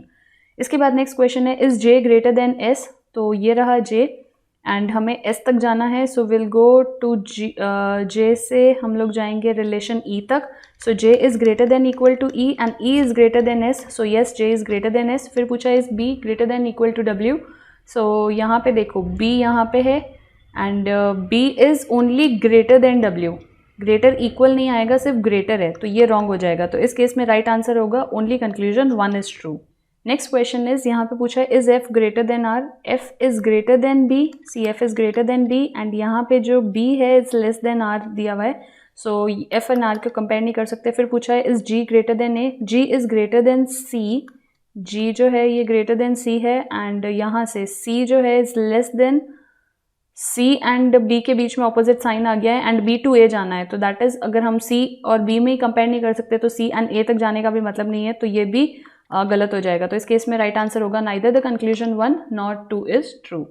Next question is I, यहाँ पे इसको ऐसे लिख देते हैं is I greater than P। तो यहाँ पे देखो I जो है वो C से बड़ा है, I is greater then C and जो C है वो P से बड़ा है, ठीक है। C is greater than P। तो इस केस में I is greater than P, ये स्टेटमेंट ट्रू हो जाएगा। सेकेंड पूछा है is A greater than Y, so A is greater equal to B and यहाँ पे जो b है see, a is greater equal to b and इस केस के अंदर जो b है b is greater than y, ठीक है। तो इस केस के अंदर राइट आंसर क्या होगा, that a is greater than y, so conclusion 2 भी ट्रू हो जाएगा। तो इस केस के अंदर राइट आंसर आएगा both the 1 and 2 are true, okay. Now the next question is based on distance in direction, ठीक है। यहाँ पे क्या दे रखा है कि point P is 5 metre south of point A, मान लो ये पॉइंट A है तो इससे 5 मीटर साउथ पे यहाँ पे है पॉइंट P। उसके बाद दे रखा है point T is 8 metre to the east of point Q, point Z is 4 metre west of point V, point P is 6 metre west of point B। तो P जो है वो 6 metre west of point B है, या फिर हम ऐसा बोल सकते हैं कि इसके 6 मीटर ईस्ट में जो है वो आ जाएगा पॉइंट B, राइट। फिर point V is 6 metre south of point T, point Q is 4 metre south of point B, तो इसके 4 मीटर साउथ में यहाँ पे आ जाएगा पॉइंट Q। उसके बाद क्या दे रखा है point T is 8 metre to the east of point Q, तो इससे 8 मीटर पे यहाँ पे आ जाएगा पॉइंट T, ठीक है, ये हो जाएगा पॉइंट T। एंड देन क्या दे रखा है पॉइंट V इज 6 मीटर, इससे 6 मीटर साउथ पे यहाँ पे पॉइंट कौन सा है V। एंड लास्ट है point Z is 4 metre west of, यहाँ तक जो Z है वो कितना है 4 metre to the west of point B, ये आ गया 4। First question is find the distance AZ, तो हमें ये AZ वाला डिस्टेंस कैलकुलेट करना है ना। अगर हम लोग इसको बैकवर्ड स्ट्रेच कर दे तो हमें ये शॉर्टेस्ट डिस्टेंस फाइंड करना है between this A and Z, alright. तो ये टोटल जो वर्टिकल डिस्टेंस है वो कितना आ जाएगा, ये है 5 एंड ये कितना हो जाएगा 4 + 6 10, तो 10 + 5 ये जो टोटल डिस्टेंस है, मान लो इस पॉइंट को O कंसिडर कर लेते हैं, तो AO जो डिस्टेंस है वो कितना आ रहा है 15। एंड अब हमें चाहिए OZ वाला डिस्टेंस, तो ये कितना हो जाएगा, यहाँ तक ये था 6 एंड ये इतना था 4, बट हमें ये रिमेनिंग ही चाहिए, तो यहाँ तक ये है 8, इसमें से 4 माइनस हो जाएगा तो ये बचेगा 4 एंड ये था 6, दैट इज OZ जो डिस्टेंस है या ZO जो डिस्टेंस है वो आ गया 10। तो हमें जो डिस्टेंस चाहिए AZ वो क्या हो जाएगा 15 का स्क्वायर प्लस 10 का स्क्वायर, सो 15 का स्क्वायर होता है 225 प्लस 10 का स्क्वायर होता है 325, तो ये हो जाएगा √325। इसको सॉल्व करेंगे, सी 325 को अगर हम LCM ले तो ये क्या आता है 5, 6 times is 30, 25, 5 5 25, again 5, 1 and 15 is 3, ठीक है। तो ये क्या आया, ये वैल्यू किसके बराबर आई 5 स्क्वायर इंटू 13, 5 बार आ जाएगा, तो ये क्या बन जाएगा 5√13 मीटर जो है वो इसका शॉर्टेस्ट डिस्टेंस होगा। तो ऑप्शन ए जो है वो इसके अंदर राइट आंसर होगा, क्लियर। नेक्स्ट क्वेश्चन है a person start from point B in the north direction, ठीक है। एक पर्सन है जो कि पॉइंट B से स्टार्ट करता है in the north direction, walk for 6 metre. अब ये नॉर्थ डायरेक्शन में स्टार्ट करता है, ठीक है, and walk for 6 metre, 6 metre ये चलता है, ठीक है, walks for 6 metre and reaches a point C, एक पॉइंट पे ये आता है, एक पर्सन B पॉइंट से स्टार्ट करता है एंड C पॉइंट पे आता है, takes a right turn, since north है राइट टर्न लेगा एंड वॉक्स फॉर 5 मीटर, यहाँ से ये 5 मीटर वॉक करता है and reaches eight a point F, ये पॉइंट F पे आ जाता है। इसके बाद दिया है again he takes a right turn, again यहाँ से अगर इधर फेसिंग है, अब राइट लेगा तो डाउन साइड आएगा, right, so he again takes a right turn and walk for 3 metre and reaches a point H, 3 metre चलता है एंड ये पॉइंट H पे आ जाता है, रिमेंबर ये इसका मिड वे है अभी, ठीक है। Now he takes a left turn, now ये यहाँ पे है, उधर जाएगा तो राइट टर्न आएगा, इस तरफ आएगा तो ये लेफ्ट टर्न होगा, ठीक है। So he takes a left turn and reaches a point K, एक लेफ्ट टर्न लेता है एंड किसी एक पॉइंट K पे आ जाता है, ठीक है। Now he takes a final right turn to reach the point T, ठीक है। अब देखो ये लेफ्ट टर्न लेगा यहाँ से, अगर कोई पर्सन साउथ फेसिंग है, ठीक है, तो साउथ फेसिंग है तो उसका जो लेफ्ट टर्न है, एक चीज़ याद रखना, अब ये साउथ फेसिंग है, ऑलराइट, तो अब अगर इसका जो हमारा लेफ्ट है वो इसका राइट होगा, जो हमारा राइट है वो इसका लेफ्ट होगा, तो यहाँ पे क्या बोला है he takes a left turn, that is ये इस तरफ कहीं टर्न होगा एंड किसी एक पॉइंट पे जाके रुकेगा जो कि K पॉइंट होगा, ठीक है, and reaches a point K।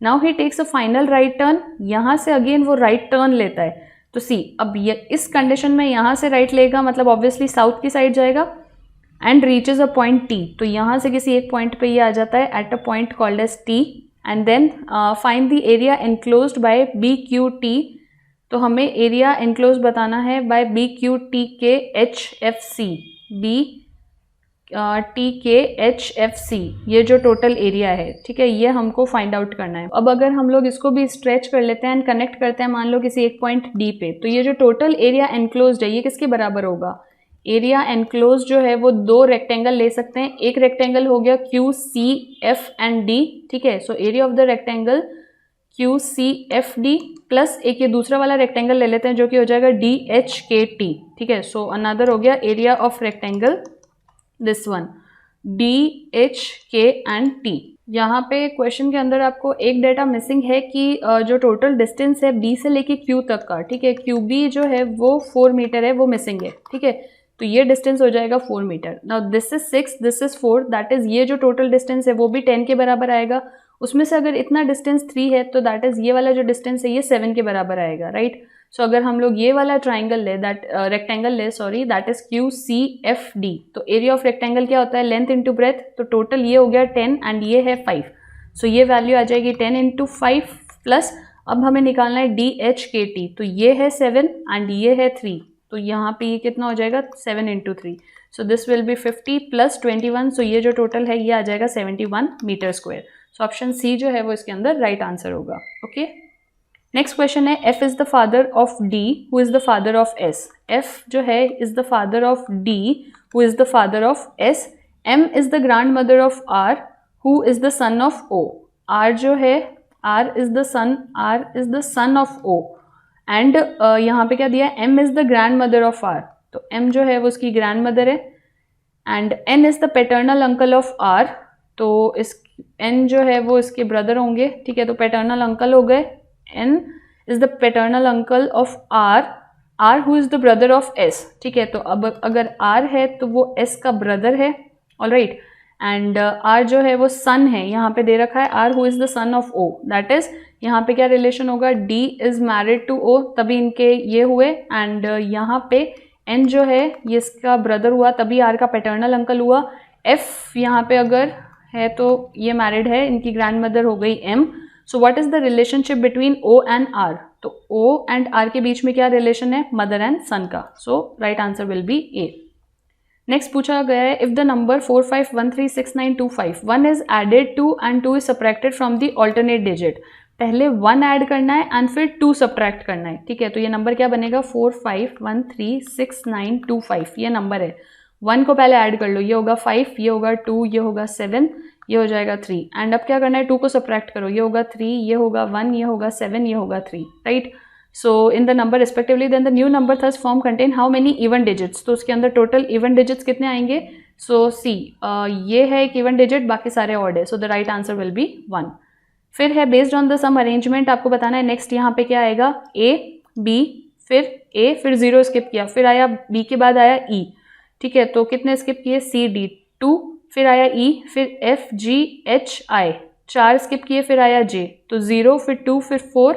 अब नेक्स्ट क्या आएगा, सी, जे के बाद K L M N O P, तो या तो क्यू वाला ऑप्शन आएगा, ठीक है। 6 स्किप करेंगे एंड यहाँ पे क्या हो रहा है, यू वी डब्ल्यू वी, फिर डब्ल्यू स्किप किया दैट इज 1, फिर आ गया एक्स, फिर एस टी यू 2 स्किप किए, फिर आया वी 1 2, फिर O P Q R 3 skip किए तो आया एस। तो अब क्या आएगा, आई जे के एल एम एन, इतना नहीं होगा, अगर जे लेते हैं तो के एल एम सी 3 4 स्किप होंगे, फिर आएगा ओ, तो 1 2 3 4 स्किप करेंगे तो आएगा जे, तो यहाँ पे आएगा क्यू एंड आएगा जे। सो ऑप्शन ई जो है वो इसके अंदर राइट आंसर होगा, क्यू एंड जे, ठीक है। तो फर्स्ट वाला जो है that is A B E, उसमें कैसे हो रहा है, 0 स्किप हुआ, फिर 2 स्किप हुए, फिर 4 स्किप हुए, फिर 6 स्किप होंगे। एंड जो सेकंड है उसमें 1 स्किप हुआ, फिर 2 स्किप हुआ, फिर 3 स्किप हुआ, फिर 4 स्किप होगा, तो उस अकॉर्डिंग जो राइट आंसर आएगा वो बनेगा क्यू जे। इसके बाद नेक्स्ट है all the apartment are houses, ठीक है। यहाँ पे आपको ये जो क्वेश्चन है ये सिलॉजिज्म में से दिया गया है and you have to find this out. कैसे करते हैं, all the apartment are houses and no apartment is a model, कोई भी अपार्टमेंट मॉडल नहीं होगा। अब सबसे पहले पूछे some houses being motels is a possibility. C, apartment motel नहीं हो सकता है, लेकिन जो हाउसेस है वो तो मोटेल हो सकते हैं, बिकॉज इसको हम लोग ऐसे बना सकते हैं ना, इस हाउसेस के अंदर मोटेल बना दे एंड ये दोनों सेम नहीं होंगे, तो some houses being motel is a possibility, तो ये राइट होगा। नेक्स्ट दिया है no house is a motel, तो फिलहाल तो कोई भी हाउस मोटेल नहीं है, दिस इज ट्रू, बट जब इसका ऑल्टरनेट बनाएंगे तो ये गलत हो जाएगा, तो इस केस में आंसर होगा ओनली द कंक्लूजन 1 फॉलोज, ठीक है। नेक्स्ट क्वेश्चन है कि all the plants are trees, जितने भी प्लांट्स है वो सारे के सारे ट्रीज है, सम ट्रीज आर वीड्स, फिर दिया है all the weeds are shrubs, right. अब पूछा है no shrub is a plant, no shrub is a plant, अभी तो नहीं है बट जब हम इसका ऑल्टरनेट बनाएंगे तो ये गलत हो जाएगा, ठीक है। All weeds being trees is a possibility, सारे के सारे वीड्स ट्री में आ जाए ऐसे पॉसिबिलिटी है, तो हाँ ये हो सकता है। तो इस केस में राइट आंसर होगा only the conclusion 2 is true, ठीक है। इसके बाद नेक्स्ट है कि some drinks are juices, right. फिर ऑल जूसेस आर बेवरेजेस, जितने भी जूसेस है वो सब बेवरेजेस हैं, and no beverage is a solid, कोई भी बेवरेज सॉलिड नहीं है। Now no juice is a solid, no juice is a solid, since कोई भी बेवरेज सॉलिड नहीं हो सकता तो कोई भी जूस जो है वो भी सॉलिड नहीं हो सकता है, ठीक है, तो ये ट्रू होगा।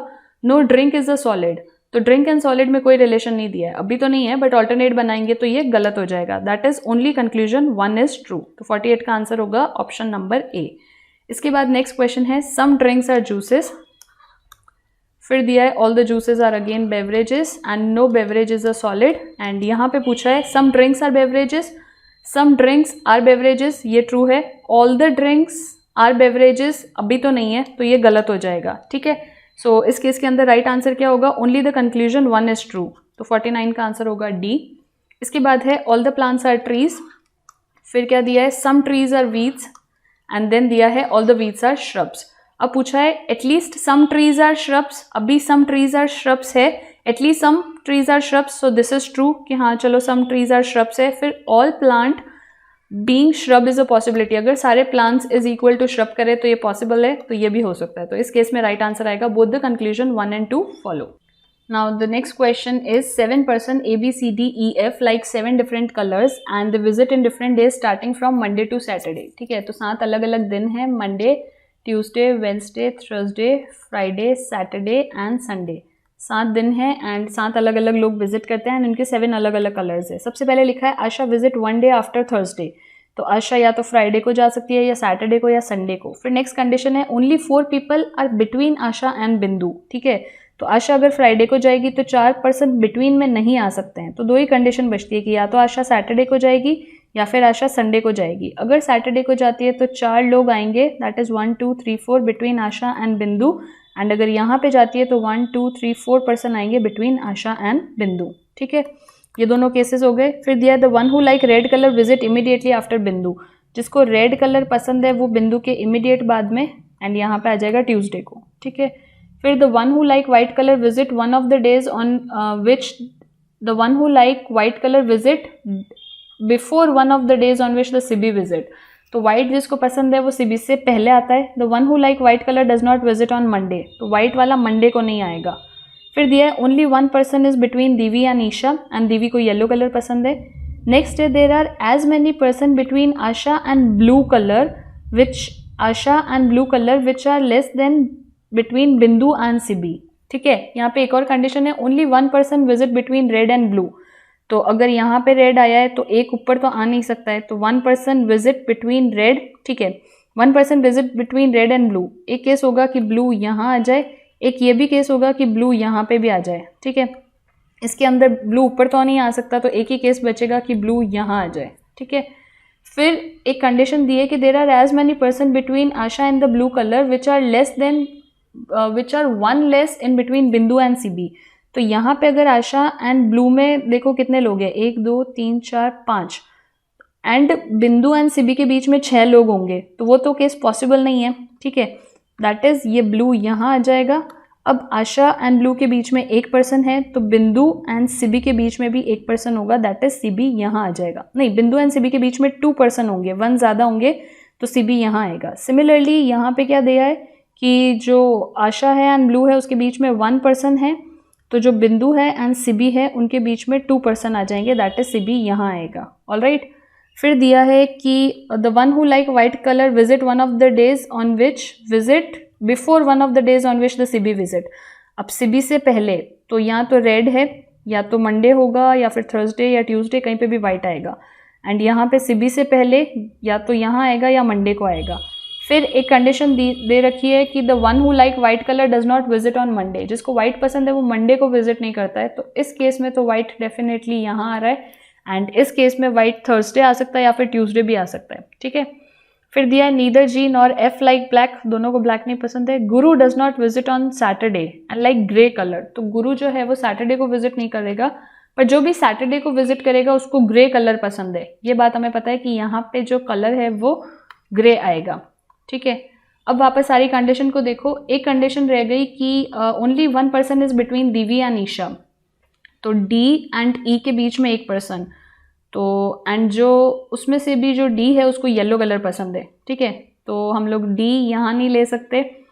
इसके अंदर अगर हम लोग पॉसिबल कंडीशन देखें तो सी, एक ही कंडीशन बचती है कि डी यहाँ आएगा जिसको येलो कलर पसंद है एंड उसके बीच में एक पर्सन, तो ई यहाँ पे आएगा। इसके अंदर देखो ये वाली कंडीशन बचेगी एफ एंड संडे वाली, जहाँ पे फ्राइडे एंड संडे वाली, जहाँ पे डी एंड कौन आएगा ई, और उसको येलो कलर पसंद है। पर हम कुछ भी ले सकते हैं, हो सकता है यहाँ पे डी आ जाए, हो सकता है यहाँ पे ई आए, तो ये कंडीशन आएगी। फिर दिया neither G nor F like the black colour, तो जो जी है वो सैटरडे को नहीं आएगा, मंडे नहीं आ सकता, ट्यूसडे नहीं आएगा, वेंसडे नहीं। जी के लिए एक ही कंडीशन बचेगी, वो थर्सडे को आएगा। ठीक है, फिर यहाँ हो गया सी, ये हो गया ए। ऑलराइट, तो अब क्या है, ना तो जी को ना ही एफ को ब्लैक कलर पसंद है, तो ना तो जी के पास ब्लैक कलर आएगा। ए, अब यहाँ पे ब्लैक कलर का एक ही ऑप्शन बचा जो कि है ए, तो ए को ब्लैक कलर पसंद है। ठीक है, सिमिलरली अगर हम लोग यहाँ पे देखें, देखो दीवी जिसको येलो कलर पसंद है वो यहाँ लेते हैं, तो ईशा यहाँ पे आएगा। ठीक है, देन नेक्स्ट कंडीशन पूछी कि जी और एफ जो है उनको neither G nor F like the black colour, तो ना तो जी को एफ कलर पसंद है ब्लैक, ना एफ को, तो यहाँ पे क्या कंडीशन बचती है, या तो इसको ब्लैक कलर पसंद होगा या फिर इसको ब्लैक कलर पसंद होगा। तो इस केस के अंदर जो ये वाली कंडीशन है neither G nor F like black, वो इस कंडीशन में बैठेगी ही नहीं। ना तो जी को ब्लैक पसंद है ना एफ को, बट हम जी एंड एफ को भी सिचुएट नहीं कर सकते। यहाँ पे हम लोग जी को फिट कर सकते हैं एंड एफ को फिट कर सकते हैं, क्योंकि एफ को ग्रे पसंद आ सकता है, ब्लैक नहीं पसंद है, पर ग्रे तो पसंद है।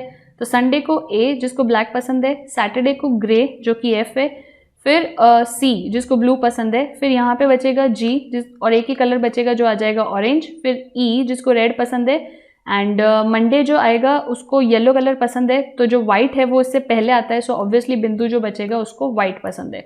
सो ये वाला जो कंप्लीट डायग्राम है वो आपका पॉसिबल केस होगा। ठीक है, तो आपको इसमें बहुत सारे कंडीशंस को लेके चलना है एंड जितने भी नेगेटिव स्टेटमेंट है उन सबको एलिमिनेट करके ये फाइनल डायग्राम बनाना है। Alright, now the following questions are, सबसे पहले पूछा है ग्रे कलर किसको पसंद है, so the right answer will be grey colour पसंद है फिजी को।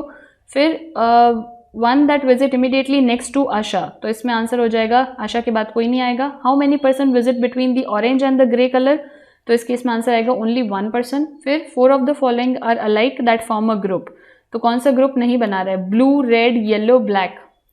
यहाँ देखो तो जो ब्लू है, सी ब्लू कहाँ पे आया था, दिस इज ब्लू, फिर है रेड, फिर है येलो, दैट इज ये सारी इवन पोजीशन पे आ रहे हैं, बट जो व्हाइट है वो एक ऑड पोजीशन पे आ रहा है, सो this will be the odd one out. And इसके बाद है विच of the following combination is true, तो इनमें से कौन सा कॉम्बिनेशन ट्रू है, तो फ्राइडे को सीबी है। ठीक है, जो फ्राइडे है उस दिन सीबी है, सो this is the right combination. Alright, now the next question is boxes का क्वेश्चन है। JKLMOP 7 डिफरेंट बॉक्सेस है जिनके 7 डिफरेंट कलर्स है। आपको इस पैराग्राफ को पढ़ के इन बॉक्सेस को अरेंज करना है। सो ये सिमिलर क्वेश्चन है जैसा अभी हमने मंडे ट्यूसडे वाला देखा। ठीक है, आपको 7 डिफरेंट बॉक्स मिलेंगे एंड उनके 7 different colours. So make sure कि आप ये क्वेश्चन अपने आप से करो एंड इसको चेक करना। I will just giving you the right answer कि इसमें क्या आएगा। सी, जब आप 7 बॉक्सेस को अरेंज करोगे तो ऑर्डर रहेगा OKMNLPJ एंड इसके अगर हम लोग कलर की बात करें सो कलर आ जाएगा, यहाँ पे आएगा सिल्वर, सबसे ऊपर आएगा सिल्वर, फिर आएगा ऑरेंज कलर, देन है येलो, उसके बाद आएगा ग्रीन, फिर आएगा pink, then brown and then white. So this is just the same question जैसा अभी हमने किया था। मेक श्योर कि आप इसको होमवर्क है ये आपका, आप इसको अरेंज करके चेक करो। अगर नहीं बनता है तो do let me know. Okay, so and ये इसके रिस्पेक्टिव क्वेश्चंस है जो कि आपको आंसर करने हैं। इसके अंदर राइट आंसर्स भी बता देती हूँ। ये होगा बी, इसका भी होगा बी, 58 का राइट आंसर आएगा A and then it will be E and E. So you have to solve this question by yourself. इसके बाद नेक्स्ट क्वेश्चन है जहाँ पे आपको 10 पर्सन दिए गए हैं एंड 5 पर्सन्स ईच रो में बैठे हैं। So there are 10 persons in 2 rows with 5 person in each row. The person in the row 1 are facing south and those are facing north. Each person in each row faces the person from the other row and all of them have different company. तो different लोग हैं जो कि different row को face कर रहे हैं and सब अलग अलग company से belong करते हैं. Alright, so इनको arrange करना है. Now यहाँ पे इसका पूरा data given है. See, सबसे पहले तो 5 लोग हैं, ये सब साउथ देख रहे होंगे ऑब्वियसली एंड ये रो 2 होगी जिसमें ये 5 लोग नॉर्थ देख रहे होंगे, तभी फेसिंग ईच अदर आया। सिमिलरली यहाँ पे भी 5 लोग हैं जो कि साउथ देख रहे हैं, एंड यहाँ जो 5 लोग हैं वो नॉर्थ देख रहे होंगे। ऑलराइट, नाउ क्या दिया है, the person who like the Fast Track and Casio sit opposite to each other. Fast Track and Casio एक दूसरे के ऑपोजिट बैठेंगे। Dilip sits opposite to Shami who like Maxima. The one who like Sonata sit opposite to the one who like Citizen. Vindan is not facing north but sit third to the left of the Jayant who likes Sonata. There is only one person between K and N. Also remember यहाँ पे जो आपको ये position दे रखी है उसके अंदर एक चीज़ ध्यान रखना कि the person in the row facing कुछ साउथ देख रहे हैं एंड कुछ नॉर्थ देख रहे हैं। तो अभी हमको यहाँ से इनका ऑर्डर नहीं पता है कि कौन से पर्सन साउथ देख रहे हैं एंड कौन से नॉर्थ, तो हम यहाँ पे डायरेक्टली स्टार्ट नहीं कर सकते हैं। ठीक है, Akhil sit at one of the end of the row and like Casio. ठीक है, अब यहाँ से स्टार्ट कर सकते हैं कि हो सकता है कि अखिल अगर यहाँ पे बैठा है एंड उसको केशियो पसंद है, एक कंडीशन ये बन सकती है। या फिर अगर हम लोग यहाँ से एक कंडीशन ले ले कि अखिल अगर इधर बैठा है एंड इसको केशियो पसंद है। ठीक है, तो ये 2 केसेस बन रहे हैं, एक जो फेसिंग साउथ एंड किसी एंड पे, इसके रिस्पेक्टिव केसेस भी बनेंगे, दैट इज 1 2 3 4 5 1 2 3 4 5। अखिल किसी एक कॉर्नर में, दैट इज यहाँ पे भी बैठेगा एंड उसको केशियो पसंद है। एंड सिमिलरली अगर नॉर्थ के, इसमें एक और केस बना देते हैं, 1 2 3 4 5 एंड 1 2 3 4 5। अखिल यहाँ बैठा है एक कॉर्नर में जिसको केशियो पसंद है, तो इसके अंदर 4 पॉसिबल डायग्राम बनेंगे। So this particular question I will suggest कि आप एग्जाम के लिए स्किप कर सकते हैं बिकॉज ये बहुत ही ज़्यादा टाइम कंज्यूमिंग है। ठीक है, फिर दिया गया है the one who like Citizen is on the immediate right of the Pranav who like Aspire. The person who like matrix and fossil respectively are facing north. Nandana like Timex. The one who like fossil sit opposite to the one who is the right of Kaushak. And Rohan does not like aspire. Akhil sit opposite to the one who sits second to the left of the one who like matrix. ठीक है, तो Akhil seat यहाँ पे कहाँ बैठेगा, सी अखिल, ये important है, sit opposite to the one who sit second to the left of the one who like Matrix. अगर इसको मैट्रिक्स पसंद है तो इसके सेकंड लेफ्ट को अखिल सिट ऑपोजिट यहाँ बैठा है। सिमिलरली अगर अखिल यहाँ बैठा है so he sits opposite to the one who sits second to the left of the one who like Matrix.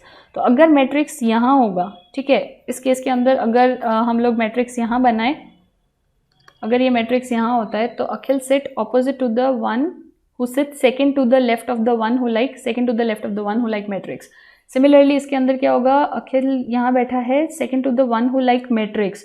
Now remember second to the left, but ये सारे कैसे हैं, ये सारे नॉर्थ फेसिंग है, ये साउथ फेसिंग है, तो second to the left of the one who like Matrix and इसके अंदर यहाँ पे आ जाएगा मैट्रिक्स। ठीक है, फिर एक कंडीशन दे रखी है जहाँ पे हम लोग मैट्रिक्स से कनेक्ट करके देखेंगे।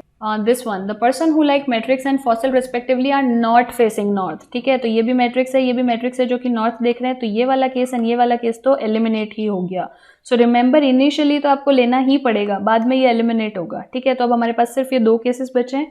अब इसके अंदर क्या केसेस, अब इसके अंदर अगर हम लोग नेक्स्ट देखें तो सी द केशियो से रिलेटेड कोई इन्फॉर्मेशन या मैट्रिक्स से या अखिल से, अखिल को केशियो पसंद है। The one who like Citizen is on the immediate right of the Pranav. Nandana likes Timex. The one who like Fossil sits opposite to the one who is second to the right of Kaushik. और जो जिसको fossil पसंद है वो north facing नहीं है, that is जिसको fossil पसंद है वो यहाँ फर्स्ट रो में कहीं आएगी जो कि साउथ फेसिंग है। एंड यहाँ पे क्या दिया है, the one who like Fossil sit opposite to the one who is second to the right of Kaushak. तो जिस कौशक के सेकंड राइट में, मान लो अगर हम लोग कौशक यहाँ लेते हैं तो फर्स्ट एंड सेकंड राइट में, तो इसको फेस करेगा वो होगा फॉसिल। कौशक को अगर यहाँ लेते हैं तो इसके सेकंड राइट को जो फेस करेगा वो होगा फॉसिल। सिमिलरली इसके अंदर भी यही होगा कि अगर हम लोग कौशक को यहाँ लेंगे तो इसके फर्स्ट एंड सेकंड राइट में, दैट इज ये जो फोर्थ वन है, ये हो जाएगा फॉसिल। ऑलराइट, फिर एक केस दे रखा है कि there is only one person between Kaushak and Nanda. तो कौशक एंड नंदा के बीच में एक ही पर्सन है। सिमिलरली यहाँ पे कौशक एंड नंदा के बीच में एक ही पर्सन आएगा। ठीक है, तो ये वाली भी कंडीशन हो गई। फिर नेक्स्ट क्या दे रखी है, नंदा को टाइमेक्स पसंद है, वो यहाँ बन जाएगा। यहाँ पे भी नंदा को टाइमेक्स पसंद है। ठीक है, Nanda likes Timex, the one who like Fossil, ये हो गया। फिर उसके बाद क्या केस है, the one who like Sonata sit opposite to the one who like Citizen. Vendan is not facing north, तो वेंदन जो है वो नीचे कहीं नहीं आएगा, is not facing north but sit third to the left of the Jayant, but sit third to the left of the जयत। तो अगर हम लोग जयत लास्ट में ले, कहीं पे भी ले, तो वंदन उसके रिस्पेक्ट में आएगा। And there is only one person, ये हो गया।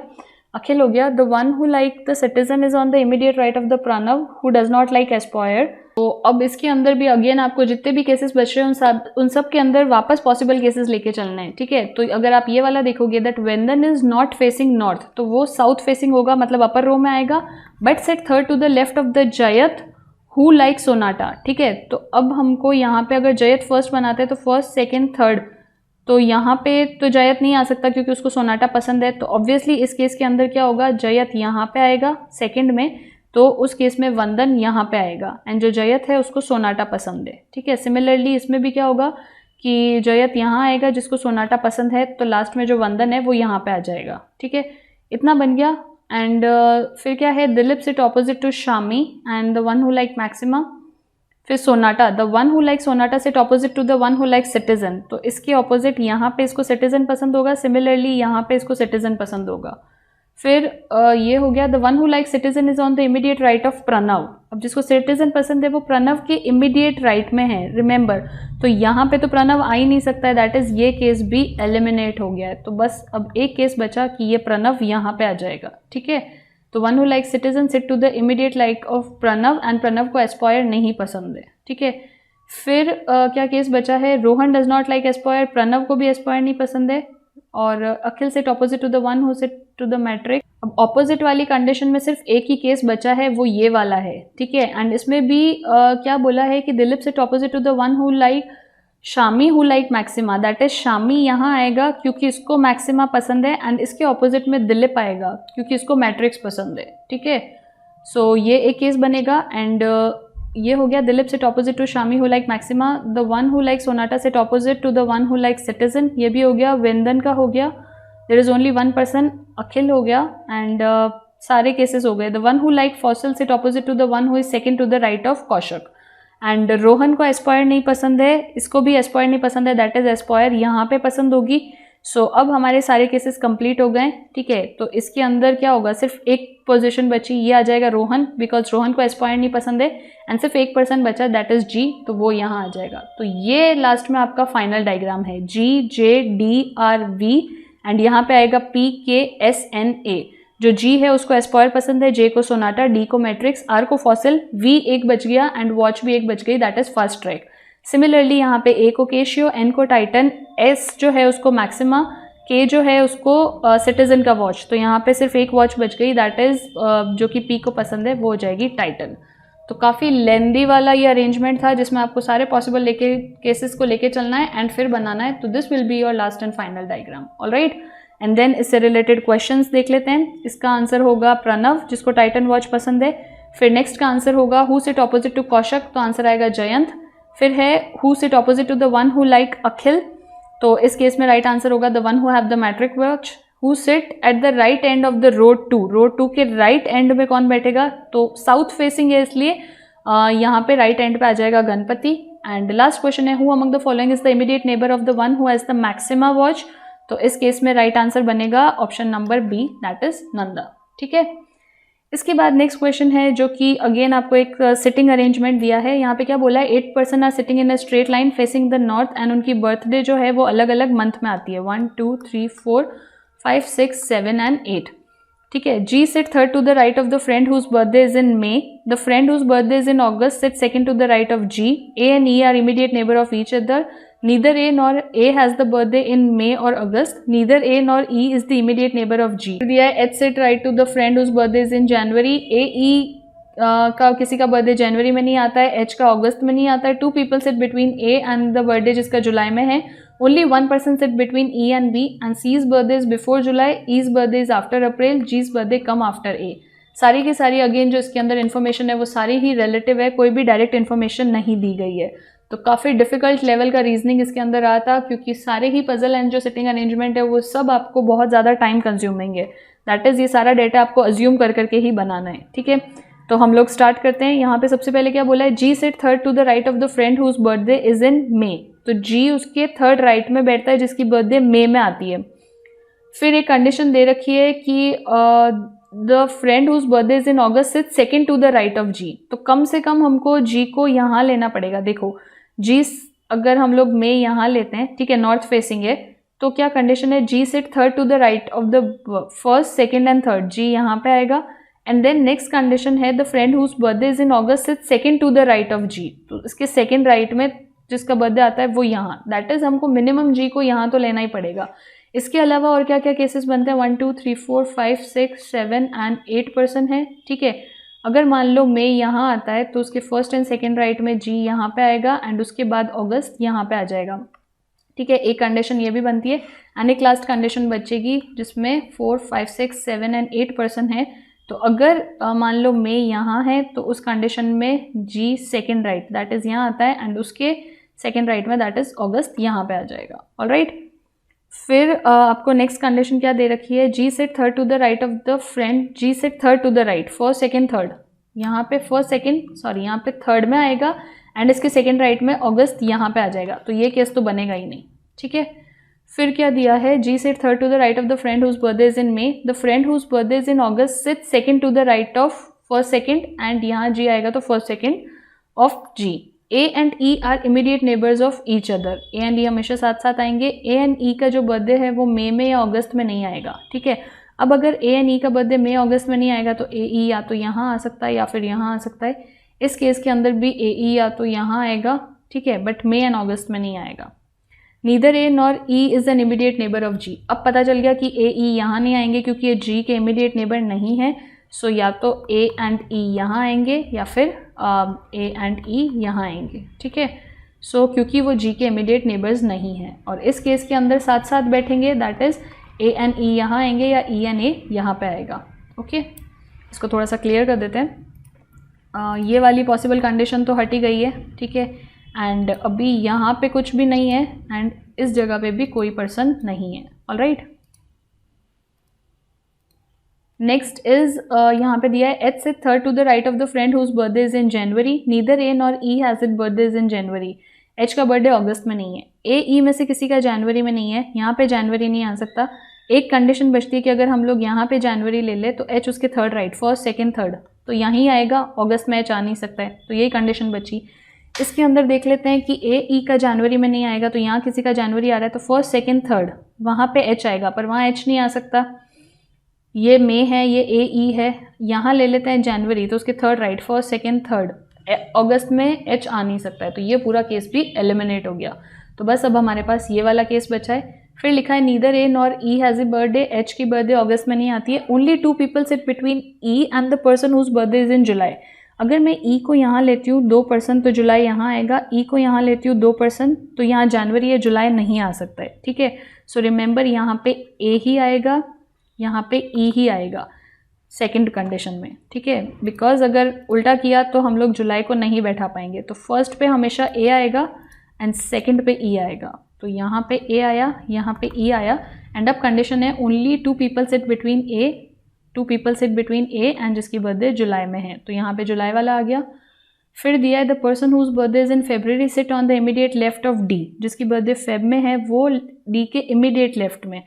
कोई कंडीशन ऐसी नहीं है, मान लो अगर यहाँ डी बनाया तो उसके इमीडिएट लेफ्ट में फेब, ये नहीं होगा, ठीक है।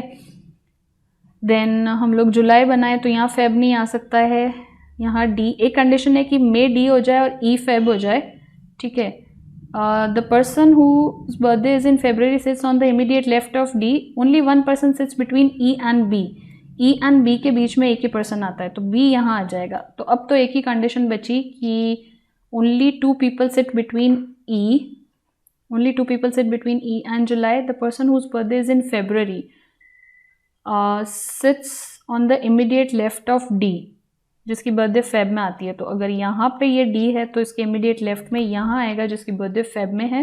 And C's birthday is before July, C की जो बर्थडे है वो जुलाई से पहले है, दैट इज़ जनवरी नहीं हो सकता है, फेब नहीं हो सकता है, मार्च। सी की जो बर्थडे है वो बिफोर जुलाई है, दैट इज़ यहाँ पे कौन सी कंडीशन बच गई है, सिर्फ मे वाली बची है बिफोर जुलाई जहाँ पे सी आ सकता है, ठीक है। E's birthday is after April, E की जो बर्थडे है वो अप्रैल के बाद में है, तो कौन सा मंथ यहाँ पे बच गया, अप्रैल के बाद में सी। अभी डी अगस्त तो नहीं आ सकता, तो मई नहीं आ सकता है, तो जून एंड जुलाई, अभी 2 पॉसिबल केसेस हैं, ठीक है। ई के या तो जून होगा या फिर जुलाई होगा। एंड लास्ट केस है कि जीज बर्थडे कम्स आफ्टर ए, जी का जो बर्थडे है वो ए के बाद में आता है, दैट इज़ अगर हम लोग ए का बर्थडे मार्च लेंगे तो तब जाके जो जी का बर्थडे है वो अप्रैल में आएगा, ठीक है।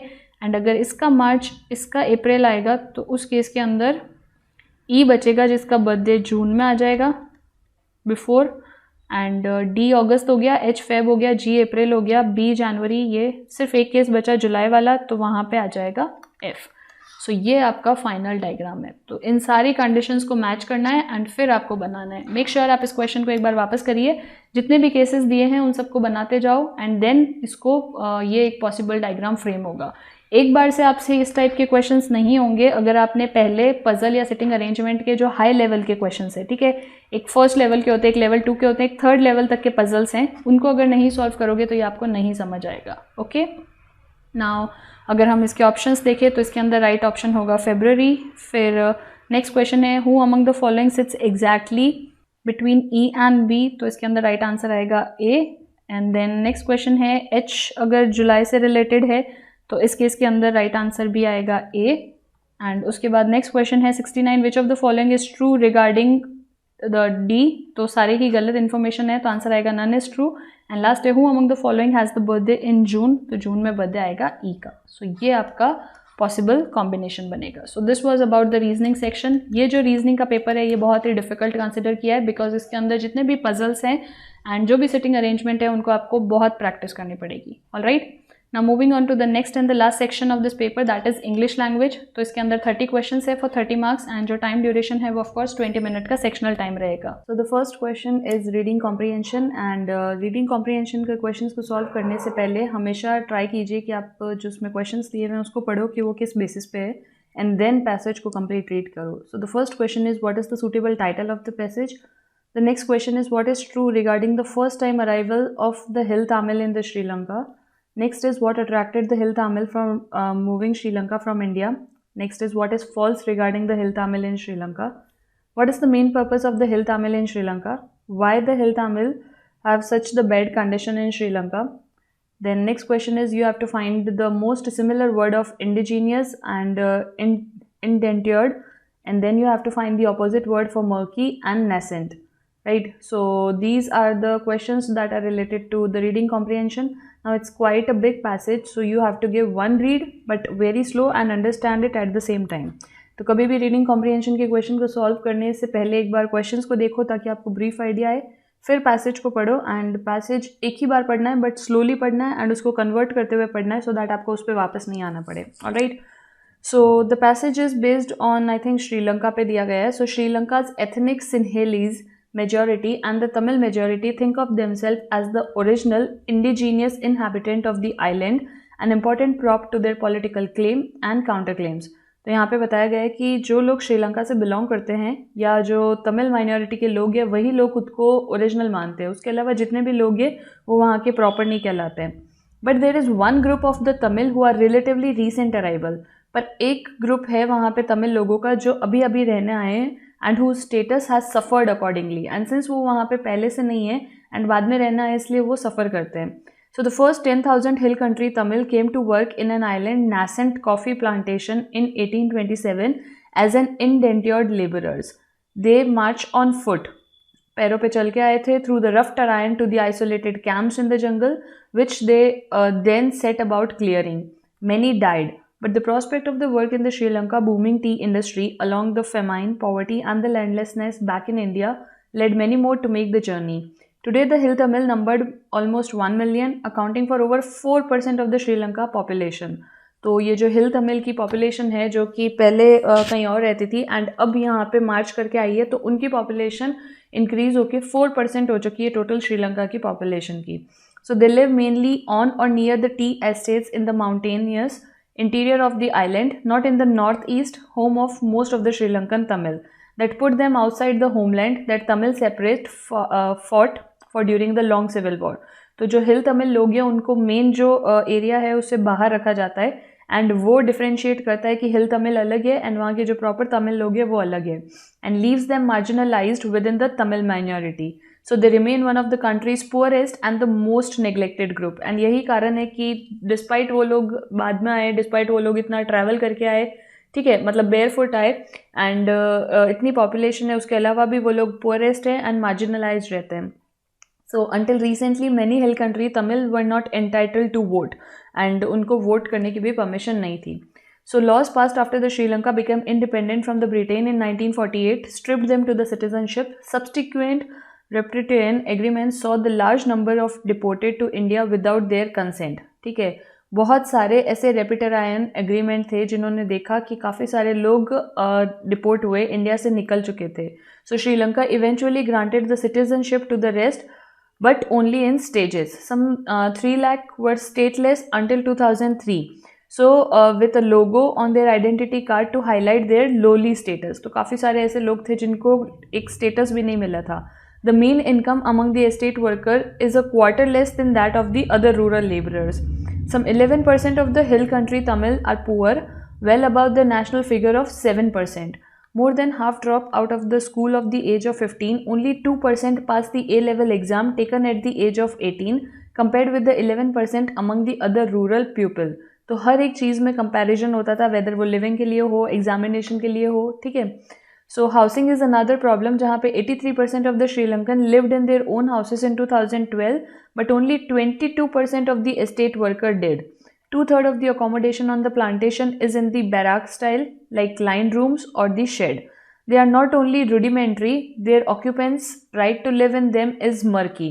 But between 1980 and 2014, fewer than 1,000 houses a year were built on the tea and rubber plantation, even though the area has Sri Lanka's highest fertility rate. So जो भी हिल कंट्री तमिल थे, they also suffer from the higher rate of malnutrition. तो उनको food की भी कमी होने लगी.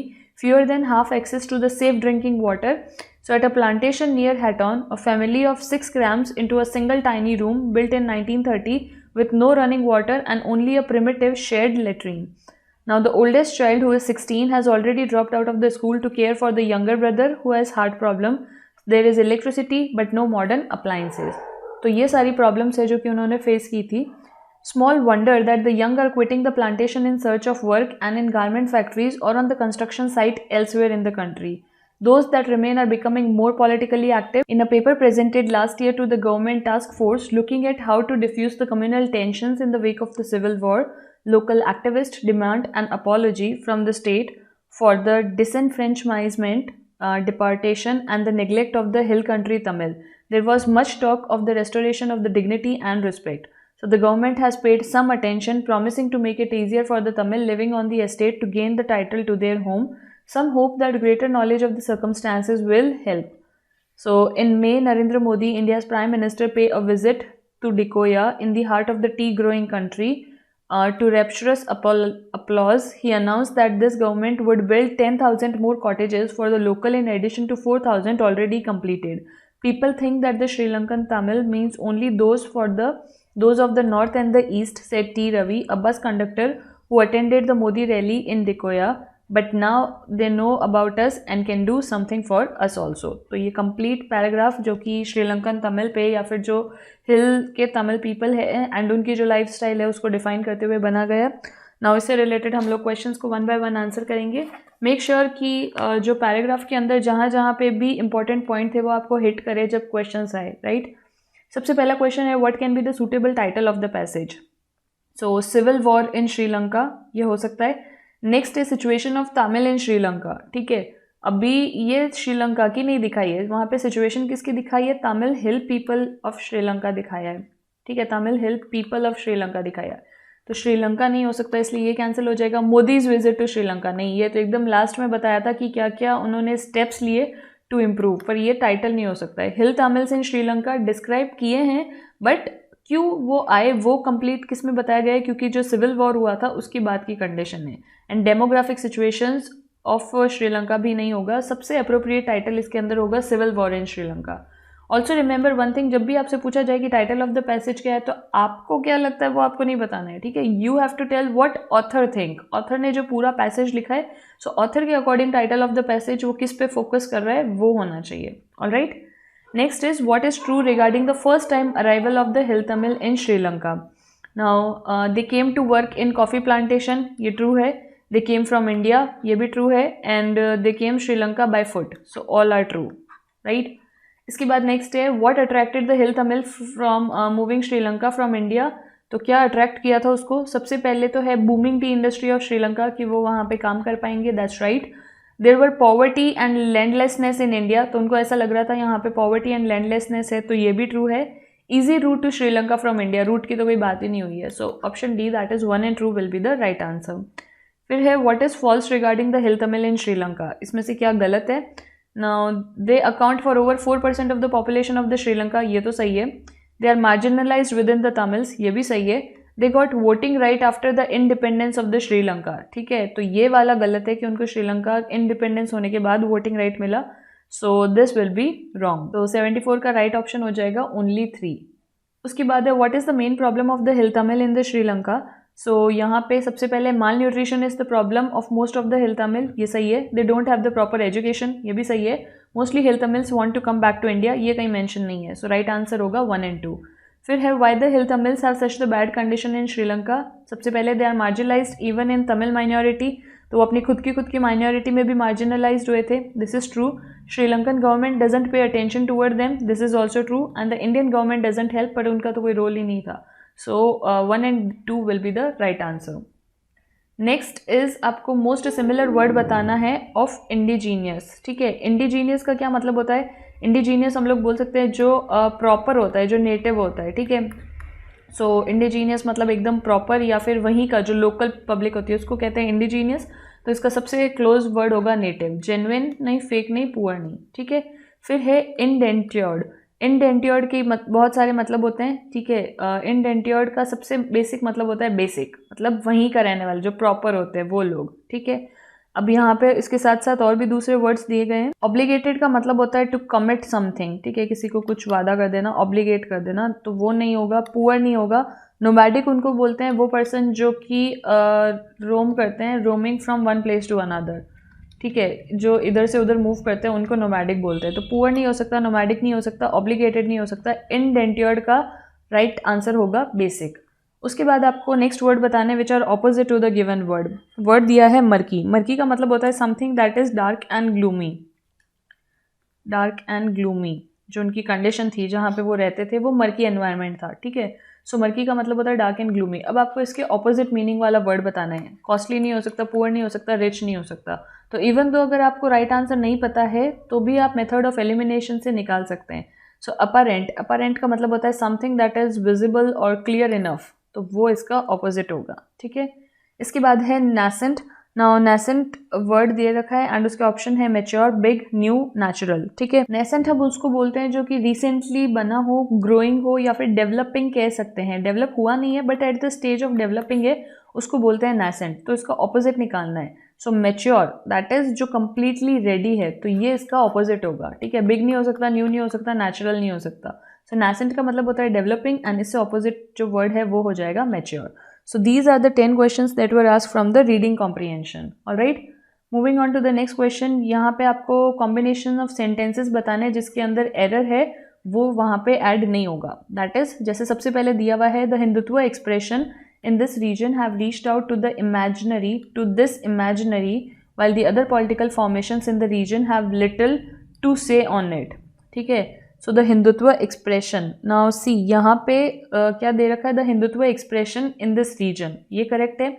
हैव रीच्ड आउट, ये भी करेक्ट है। To this imaginary, to this imaginary while the other political formation in this regions have had little to say on it. So error कहाँ है, while other on this region have had little to say on it, तो ये गलत statement है जो कि grammatically नहीं बैठ रहा है। तो ABC जो है वो राइट है, डी रॉन्ग है, तो वो इसके साथ यहाँ पे कॉम्बिनेशन में नहीं आएगा। इस तरह से आपको सॉल्व करना है। ऑलराइट। फिर नेक्स्ट जैसे यहाँ पे दिया हुआ है, the Bahujan Samaj Party did little to disabuse the charge that the prime minister made in his selection rallies that it serves the good to the ones against it claim to represent the many, ठीक है। तो यहाँ पे बहुजन Samaj party की बात करिए। So the Bahujan Samaj Party did little to disabuse the charge that the Prime Minister made in the election rallies that it serves the good to one नहीं होगा, good of one आता है, ठीक है, good of one होगा। तो D part में error है, सो राइट आंसर होगा जिसमें ABCE है, दैट इज ऑप्शन B जो है वो इसके अंदर राइट होगा। इसके बाद नेक्स्ट दिया है, beside the impermeable walls that the dominant discourse with this party erects across the caste and communities makes it difficult for it to access the complex mode of oppression and the cultural nuances that play a decisive role in electorally surcharged arena such as Uttar Pradesh. ठीक है, तो यहाँ पे अब UP की बात हुई है एंड जो सेंटेंसेस दिए गए हैं वो कुछ इस तरह से है that beside the impermeable walls, ये ठीक है, the dominance discourse with the party erects across the caste and the communities. The caste and the communities makes it difficult for it to access the complex mode of oppression and the cultural nuances that plays a decisive role in an electorally surcharged arena such as Uttar Pradesh. सारे सही है accept the fact कि यहाँ पे लिखा है across the caste and community makes it difficult होगा। ठीक है, मेक्स इट डिफिकल्ट फॉर होगा, तो सिर्फ एस का मिस्टेक है। सो रिमेंबर ये स्मॉल मिस्टेक ही आपके सेंटेंसेस का पार्ट बनती है, तो सी इसके अंदर नहीं आएगा, that is A B D E option जो सी नहीं आएगा, तो ए बी डी ई जो है वो इसके अंदर राइट आंसर होगा। ऑलराइट, नेक्स्ट क्वेश्चन है the critique movement that the Samajwadi Party leader Mulayam Singh Yadav made that the chief minister Akhilesh Yadav defeat is on an account of his departure from Lohiyavad and has a ring of truth about it, although the former himself reach out to this social imaginary very little। ठीक है, तो अगर आप इसको पूरा पढ़ोगे तो इसमें कहीं पे भी कोई भी ना तो ग्रामेटिकल एरर है, ना वोकैब का एरर है, ना कॉन्टेक्चुअल एरर है, दैट इज ये सब सेंस में राइट है। सो इसका करेक्ट आंसर होगा नो एरर। उसके बाद नेक्स्ट दे रखा है the UP strategy also demonstrate that the Bharatiya Janata party BJP will adopt a very distinct strategy in the different regions of India with a few slogan such as आएगा, such as सबका साथ सबका विकास as common। सो D में error है, सो right answer होगा ABC। Okay, उसके बाद है it has not been sympathetic to the demand of Aligarh Museum University for the minority status and has expressed the strong resentment against the relativity doctrine strand of Islam upheld by the Deoband Madrasa। So it has been sympathetic to demand of Aligarh Museum University for minority status and has expressed the strong resentment। तो सारी past की बात चल रही है, against the relativity doctrine strand for Islam upheld आएगा, upheld होगा यहाँ, uphold नहीं होगा, upheld by the Deoband Madrasa। So error है D पार्ट में, so the right answer will be ABC।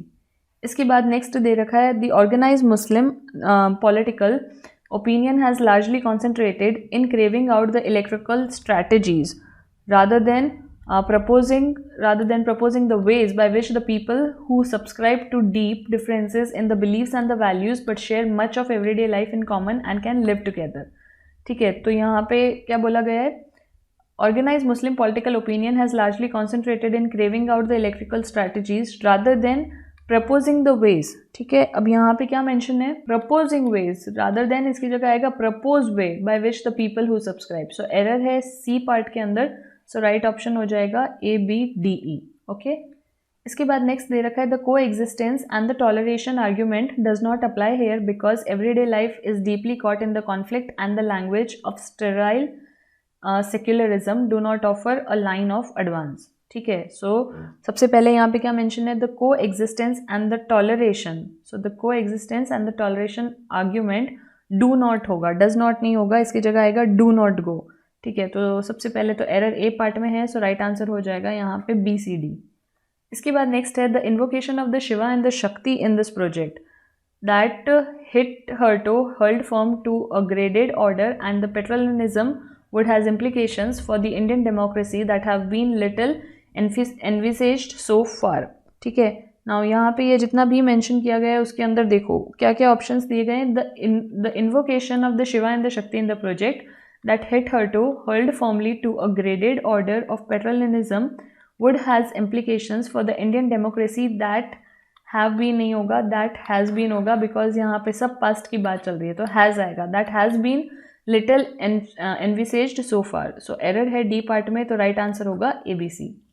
इसके बाद next question is if the symbols speak and in the layered culture deposit the gigantic plane they does not speak loud. One of the most memorable spectacles was the prime minister Narendra Modi's visit to the Kashi Vishwanath temple on the March 4, 2017। ना यहीं पे error है because यहाँ आएगा one of the most memorable spectacle was the prime minister Modi visit to the Kashi Vishwanath on March, that is error C part में है। सो इस case के अंदर जो राइट आंसर होगा वो होगा ABDE। ठीक है, अब नेक्स्ट क्वेश्चन दिए गए हैं जिसके अंदर आपको राइट आंसर बताना है। सबसे पहले यहाँ पे है he inhabits the peripheries of the Brahmanical dispensation which stipulates a tightly ordered social universe. So non living thing की बात हो रही है तो विच नहीं आएगा, तो यहाँ पे दैट आएगा. He inhabits the peripheries of the brahmanical dispensation, that stipulates आएगा, that stipulates a tightly ordered. So A सही है, दैट स्टिपुलेटेड नहीं होगा, विच नहीं होगा. सो राइट आंसर होगा ओनली ए. इसके बाद नेक्स्ट क्वेश्चन है, he is primarily the lord of lower social orders of the margin. ठीक है, ही इज प्राइमरीली, ना मैंने बोला सही था, ही is primarily the lord of. जब भी हम लोग कंसिडर करते हैं हायर अथॉरिटी पे तो हम लोग द लगाते हैं, the lord of the lower social order. So option B जो है वो इसके अंदर राइट आंसर होगा, दैट इज ओनली बी. इसके बाद नेक्स्ट होगा, are we therefore step into the religio political project that was little seen as an integral to Hindutva so far. So stepping into होता है, स्टेप इनटू नहीं होता है, तो इस केस के अंदर जो राइट आंसर है वो हो जाएगा ऑप्शन ए. फिर है, one always found in this religion informal grouping of religious adherent by the Hindus और Muslim who did not toe the line of one political party. ठीक है, now see, one always found in this region the informal grouping of the religious adherents, be they Hindu or Muslim, who did not toe. So this is correct. Does not toe नहीं होगा, have not toed नहीं होगा, has भी नहीं होगा. So यहाँ पे answer होगा no correction required. फिर दिया है, the secular hat that the Congress wears is totally disconnected to this groundswell. is totally disconnected to this groundwell नहीं होगा, is totally disconnected from this groundwell होगा. So only A जो है वो इसके अंदर right answer होगा. इसके बाद next दिया गया है, in some over the years there has been a little attempt to make the deep diversities that crowd the Uttar Pradesh speak to one another. ठीक है, so in some over the years that has been a little attempt to make the deep diversities that crowd the Uttar Pradesh speak to one another. So little attempt ही होते हैं, so this is right, तो इसके भी अंदर no correction required. उसके बाद next दिया गया है, the Hindutva project has succeeded for projecting itself as speaking to the diversity through the phalanx of organisation. ठीक है ना, यहाँ पे ये जो फैलेंक्स दिया गया है, ये जो वर्ड है फैलेंक्स, इसका मतलब होता है ट्रूप ऑफ ऑफिसर, हम लोग बोल सकते हैं बहुत सारे ऑफिसर्स एक साथ, या फिर जो पुलिस फोर्स होती है, ठीक है, उसको कह सकते हैं. ठीक है, तो the Hindutva project has succeeded for projecting itself as speaking to the diversity through a phalanx of organisation. Now इसके अंदर और एरर कहाँ है, the Hindutva project has succeeded itself in projecting itself. ठीक है, फॉर प्रोजेक्टिंग नहीं होगा, जो हिंदुत्व प्रोजेक्ट है वो खुद को सक्सीड करने में. So the Hindutva project has succeeded in projecting आएगा, सो राइट आंसर होगा only A. Next question is, mister Modi was the only presiding deity the organizing centre for this project. ठीक है, so mister Modi was the presiding deity the organizing centre of this project भी हो सकता है, centre of the process भी हो सकता है. सो ये दोनों करेक्ट है, so the right answer will be D, A and B. इसके बाद नेक्स्ट क्वेश्चन दिया गया है, it is a pity to watch the plight of the Muslim in Uttar Pradesh if we ignore the local bravado. ठीक है ना, यहाँ पे वर्ड यूज़ किया है ब्रेवाडो, जिसका मतलब होता है बोल्ड मैनर में बोलना या फिर अग्रेसिव मैनर में कहना. ठीक है, बोल्ड मैनर हम लोग लिख सकते हैं. So bravado of display in some places. ठीक है, अब यहाँ पे वर्ड क्या यूज़ किया है, bravado of in some places, of display in some places, तो क्या होगा, of display in some places. तो ब्रेवाडो ऑन डिस्प्ले होगा, on display in some places, that is only A जो है वो इसके अंदर राइट आंसर होगा. And the last one is, the Hindutva project has been surreptitiously redefining the Muslim. Surreptitiously का मतलब होता है सीक्रेटली, जब नहीं पता होता है. ठीक है, सो this is secretly. So the Hindutva project has been surreptitiously redefining the Muslim world of this region that has global ramification. Ramifications का मतलब होता है जो complex consequences होते हैं या जो complex results होते हैं. ठीक है, उसको हम लोग बोलते हैं ramification. So consequences. ठीक है, so the Hindutva project जिसको secret रखा गया था, redefining the Muslim world of this region that has global ramification या जिसके global consequences थे. नाउ यहाँ पे आएगा क्या, the Hindutva project has been surreptitiously redefining the Muslim world in this region होगा. ठीक है, in this region will be right answer, not of this region, in this region that has global ramification. So इसके अंदर right answer होगा option A, only A is correct. So these are the questions. And अगर आपने question number 91 से 100 में ध्यान दिया हो तो ये जो सारे क्वेश्चन हैं वो भी एक जो पैसेज है जो उत्तर प्रदेश के एंड जो हिंदुत्व एंड मुस्लिम के ऊपर लिया गया है, सिर्फ उसी में से इसको एरर करेक्ट किया गया है. So all in all English का क्या मोटिव है कि आपको डेली एक रीडिंग कॉम्प्रिहेंशन तो प्रैक्टिस करना ही है. इफ़ नॉट रीडिंग कॉम्प्रिहेंशन तो डेली आप एक न्यूज़पेपर में एडिटोरियल का एक सेक्शन आता है, ठीक है, उसको आप डेली रीड करो। तो ये दोनों अगर कोई करता है तो उसके इंग्लिश में वोकैब भी स्ट्रांग होगा, ग्रामर भी स्ट्रांग बनता जाएगा, एंड जो एरर डिटेक्शन के क्वेश्चन है या जो सिनोनिम्स एंड एंटोनिम्स के वो सारे वो इजीली सॉल्व कर पाएंगे। So these were the 30 questions from the English section and these were total of 100 questions that were asked in the exam of IBPS PO. So अगर आपको एग्जाम में इस पूरे पेपर में कोई भी तरह का डाउट आया है, so feel free to ask us on the application chat section in the LK Academy community chat. So this was all from our side. Thank you for joining us and stay tuned to our channel.